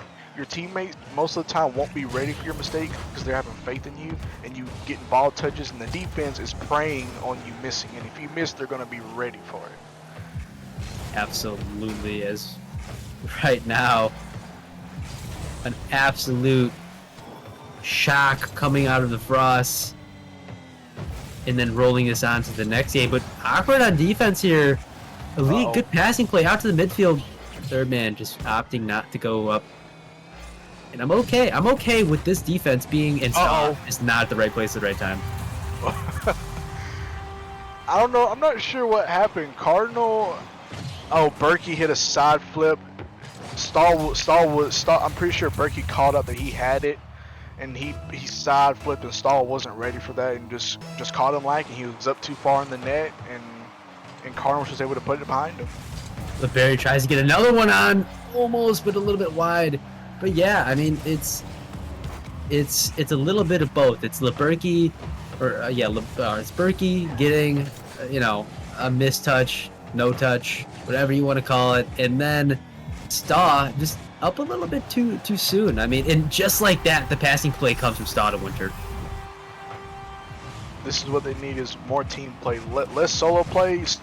Stahl with a good reset, able to pop it up over a defender, and Winter was ready to read it. That was a beautiful team play off of a reset. The reset popped up and caught a defender lacking, and that's all the space they needed to find a goal there. That was really nice. Yeah, it was a great comeback goal from the last one, where he just had Frost just, playing a little ahead of themselves, playing maybe a little bit too fast, and catch themselves all out of rotation there. Staw with the dunk. What a dunk by Staw. My goodness, who was in net there? It was Cardinal. He ran off of his post and it flipped him. Oh yeah, Cardinal has to slow it down. Cardinal, not gonna put all the blame on one person, but Cardinal has to slow it down. Play in your comfort zone. If playing too fast is too much for you, then slow it down. And just as you say that, Cardinal is scraping by off a mistake like that. I think you hit the nail right there. I mean, it's a lot of Cardinal just playing a little bit too fast for his own good, and he doesn't need to. I mean, they don't really need to play faster than this Frost team. They just have to catch these Frosts overcommitting, and they're doing it. They're overcommitting. They're catching themselves in not great positioning, and if they just slow it down, they'd benefit. They really would. And they need a Whelps as a whole manage your boost, because Frost are just running out here with everything, taking all the pads and the big pads, and it's going to eventually start to crumble the team. Definitely will, as LeBerry off the sidewall, back down to Winter. Gonna catch it, take his little time there. And Cardinal banging off his own wall. This is dangerous. This is Rule 101 Rocket League. As Cardinal gonna bang it down field. Berkey up for this one. Could be a little late, but still gets a piece of it. Winter gonna follow this one up. Gets it past one. That's a good little dish. Staw up early again. A double by Staw. Yet again, who was in net for the Whelps there? Where did Control? Was he going for a squishy save? I think he did. I think he was expecting Stahl to go really quick with the reset double, and just misread the play, moving too fast for himself. Most people think you have to play fast in order to be good. Playing fast means you're good. It's how you control the ball, what you do with the ball, and your teammates, and what's going on. Only play fast when you need to. Don't play too fast or too slow and create problems that don't even exist yet, because you're creating problems for the other team to capitalize on when you make those kind of mistakes. Yeah, absolutely. And right now it's just, the Whelps are really their worst enemy right now, because if somebody would have just followed that off the back wall, I mean, that's a great double by Stahl, but that's a savable double. I mean, it was top bin's double. If somebody would have gone on the back wall, and he could have definitely rotated to the back wall instead of the net, he could have gotten the save. And if he would have just slowed down to wait to see what Stahl's going to do, it could have benefited him. So my big thing is take your time. I mean, there's no reason why you should be rushing these plays right now. And yeah, it's really costing them. Yeah, you definitely got to take your time and assess what's happening. Because if you pay close attention to your opponent's card, you got to pay more attention to opponent's card than the ball sometimes. Because if you see them get an awkward touch on the ball, if they're trying to go for a reset and they kind of fall off of it, that's your cue to go up and clear it out, so that they don't land with it and can get a second opportunity to come up with a shot. Yeah, LeBerry almost getting a double tap there, and I believe that will be game, set, match, as Frost up 3-1, gonna try to close it out in the next one. And I'm gonna say that Frost is probably going to take this next game, just based on how the Whelps have been playing. They took the timeout. I just don't see how they do a turnaround. Nevertheless, 3 consecutive games. I mean, that is a regular season sweep. So the Whelps have to regular season sweep the Frost. I just don't see it happening. I mean, it's gonna be tough, but in the game of Rocket League, anything is possible. I mean, last week it happened to me and my team with Ignite versus Wisp. We had them down 3-1, and they called their timeout. They collected themselves, and just I don't know what happened in that timeout, what was said, but things changed and they came back and were able to keep their season alive. Anything can happen. Some people get too prideful, like Frost being in the lead here. They could get too prideful and relaxed and give the Whelps just enough space and time to do what they want to do. And if Frost allows that to happen, they're going to be in trouble, because the Whelps are going to, if Frost does that and relaxes, Whelps are going to take that and win this game and keep the momentum going. And Frost are going to they're going to start to panic, and a lot of mistakes are going to be made. So as long as Frost keeps doing what they have been doing for the last 2 games, I think they're going to be in good shape. I would agree, as LeBerry almost taking it on home with 0 boosts, as it's going to be a mountain for this Whelps team to climb. It's not going to be easy, but if there's any team the Whelps can get it done. And I gotta look back at the earlier games where we were going OT and a couple mistakes just costing them.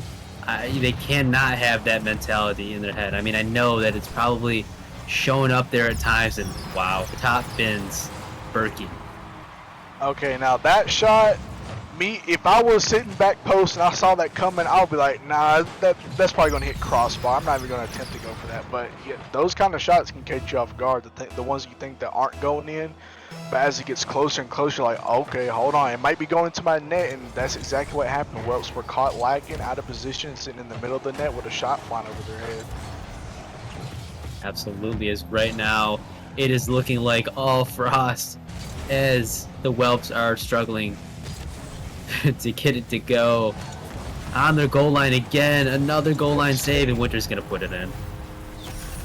Yeah, I think Whelps they may not be saying it in comms or anything, but I think they maybe in the back of all their heads, they may have just gotten to the mindset that this is over. We played good all season, but it's not over until it's over. Until that game clock says 0 and then Frost wins 4-1, it's not over yet. So you got to play this game until that timer says 0 and until the series is over. You can't let your mental state start to deteriorate as this game goes on. They've had a couple good plays, but again, right there, they're just playing too fast, no boost. Third man overcommitting, and that's what happens. Third man, I've noticed that for these last 2 or 3 games, that third man just plays a little too quick, out of position, and overcommits just a little bit too much, and it's costing them. They're already down 3 goals with only a minute and a half into the game. They're going to change something up if they have any hopes of coming back here. Yeah, absolutely. Is right now they're just getting out everything with Frost. I mean, they're getting out passed by Frost. They're getting outscored by Frost. They're getting outshot by Frost. I mean, right now, I think this is it for the Whelps. I mean, it looks like they've mentally broken down as we see a double commit. No boost all around for the Whelps, as right now they're crumbling in front of our eyes, but it doesn't make any sense. They have 3 minutes to get it to go, and not a single one of them has broken 100 points yet, and we're already past the halfway point. Yeah, they like you said, they've just letting their mental state get to them, and maybe just giving up on themselves and their team. And that's not, you can't do that here. Not in this state. You've gotten to the playoffs. You worked to get here. Don't give up while you're here. Keep playing until the game's over. Just talk to each other. Boost each other up. Let each other know that it could still go your way if y'all get some offense going and shut Frost down with their offense and start some counterattacks with that demo by control. Things can start happening. Absolutely, but right now the defense from Frost is looking pretty good. As Winter is going to be up for this one, going to dish it down, and as the clock ticks, this is only going to be worse and worse for this Whelps team. And man, oh man, is Frost looking good, which seems like they are going to be one of our finalists here in the Novice League, unless Whelps can pull something out of their hat. 3 goals. There's a little bit of a back pass, but can't connect. LeBerry just does not have boost. Control has got time and space on the ball, but he's gonna get dived again, getting stuffed. Staw once again over one. Control with a nice dunk, but it might be a little bit too late here, as Staw is gonna get the dagger, in my opinion.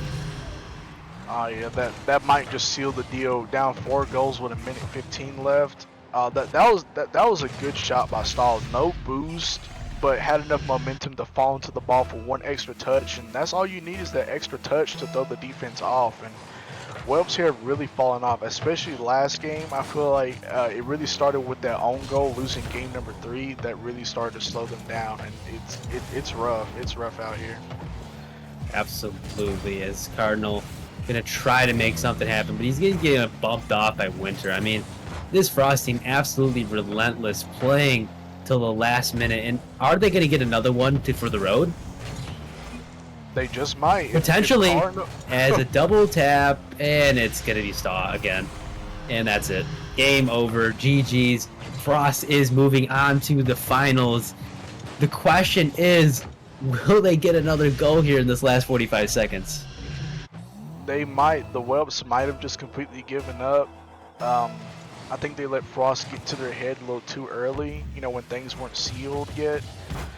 The double commits and letting Frost do what they want. That's, like I said at the start of this game, if you let Frost do what they want to do, you're going to be in trouble. If you let them 50 you the way they want, go with the ball the way they want, it's going to be rough for you. And Whelps didn't stop that early enough. And I feel like in game 3 it really just started to go downhill from there tremendously. It started to go down really fast. They started to lose some momentum. Their mental state started to go down. And Frost just capitalized on it. Frost did what they needed to do. Frost came here to do what they wanted and do what they needed to, and they came and did just that. Absolutely, as they've gotten it done. And that will be it for the game. That is our last matchup of the night. It's a late one, going close to 12. But GG is all around, as Frost will be our first, I believe, our first finalist. As if we can go over to the playoff picture right now and see what that's looking like, to see who they might potentially be playing up against.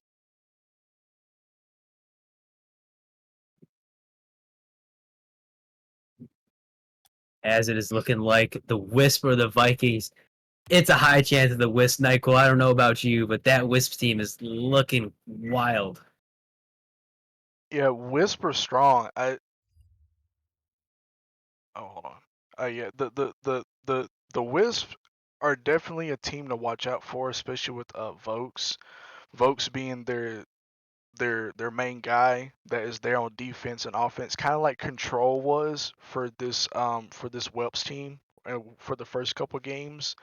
Vokes is there for his team 24/7. He's there to pick them up when they need help, and Vikings, they could pull something out. They're a team that had a slow start at the start of the season, but trades started going around and free agents started to get picked up, and got some good pieces, and Vikings are a really strong team now.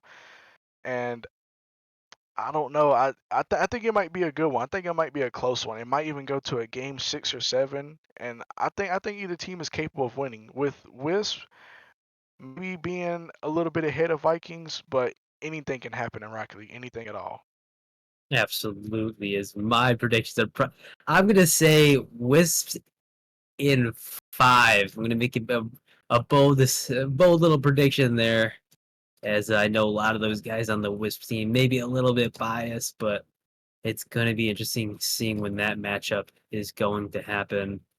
And man, oh man, is it going to be exciting! But I believe that is all that I have for you, Nightcode. Do you have anything else to say before we start wrapping up? Um, do not play like the Webs did tonight. Like, not talking smack or anything, but keep your mental state in check before you start playing, while you're playing, and after you play. You can't let these kind of things beat you down because you win some, you lose some. I feel like everyone is meant to win when they're needed to. And the Webs, they had a chance to. They came out the gates really strong. But the overtimes and the defense is where they started to slow down. The own goal and the letting Stahl do what he wanted and letting Winter do what he wanted with the doubles and the resets.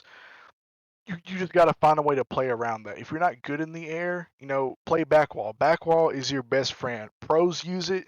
You should use it. It doesn't take a SSL to learn how to use the backwall. The backwall is your best friend. You can make 90% of saves just off of using the backwall with or without boost. The whelps weren't really on the backwall. They were running off of their post or trying to go for squishy saves, being too fancy, playing too fast. Play to your strengths. Do what you know that you can do and perfect it. You don't got to be good at everything. Just find one good thing or one thing that you're good at and perfect it. Do what you can with it.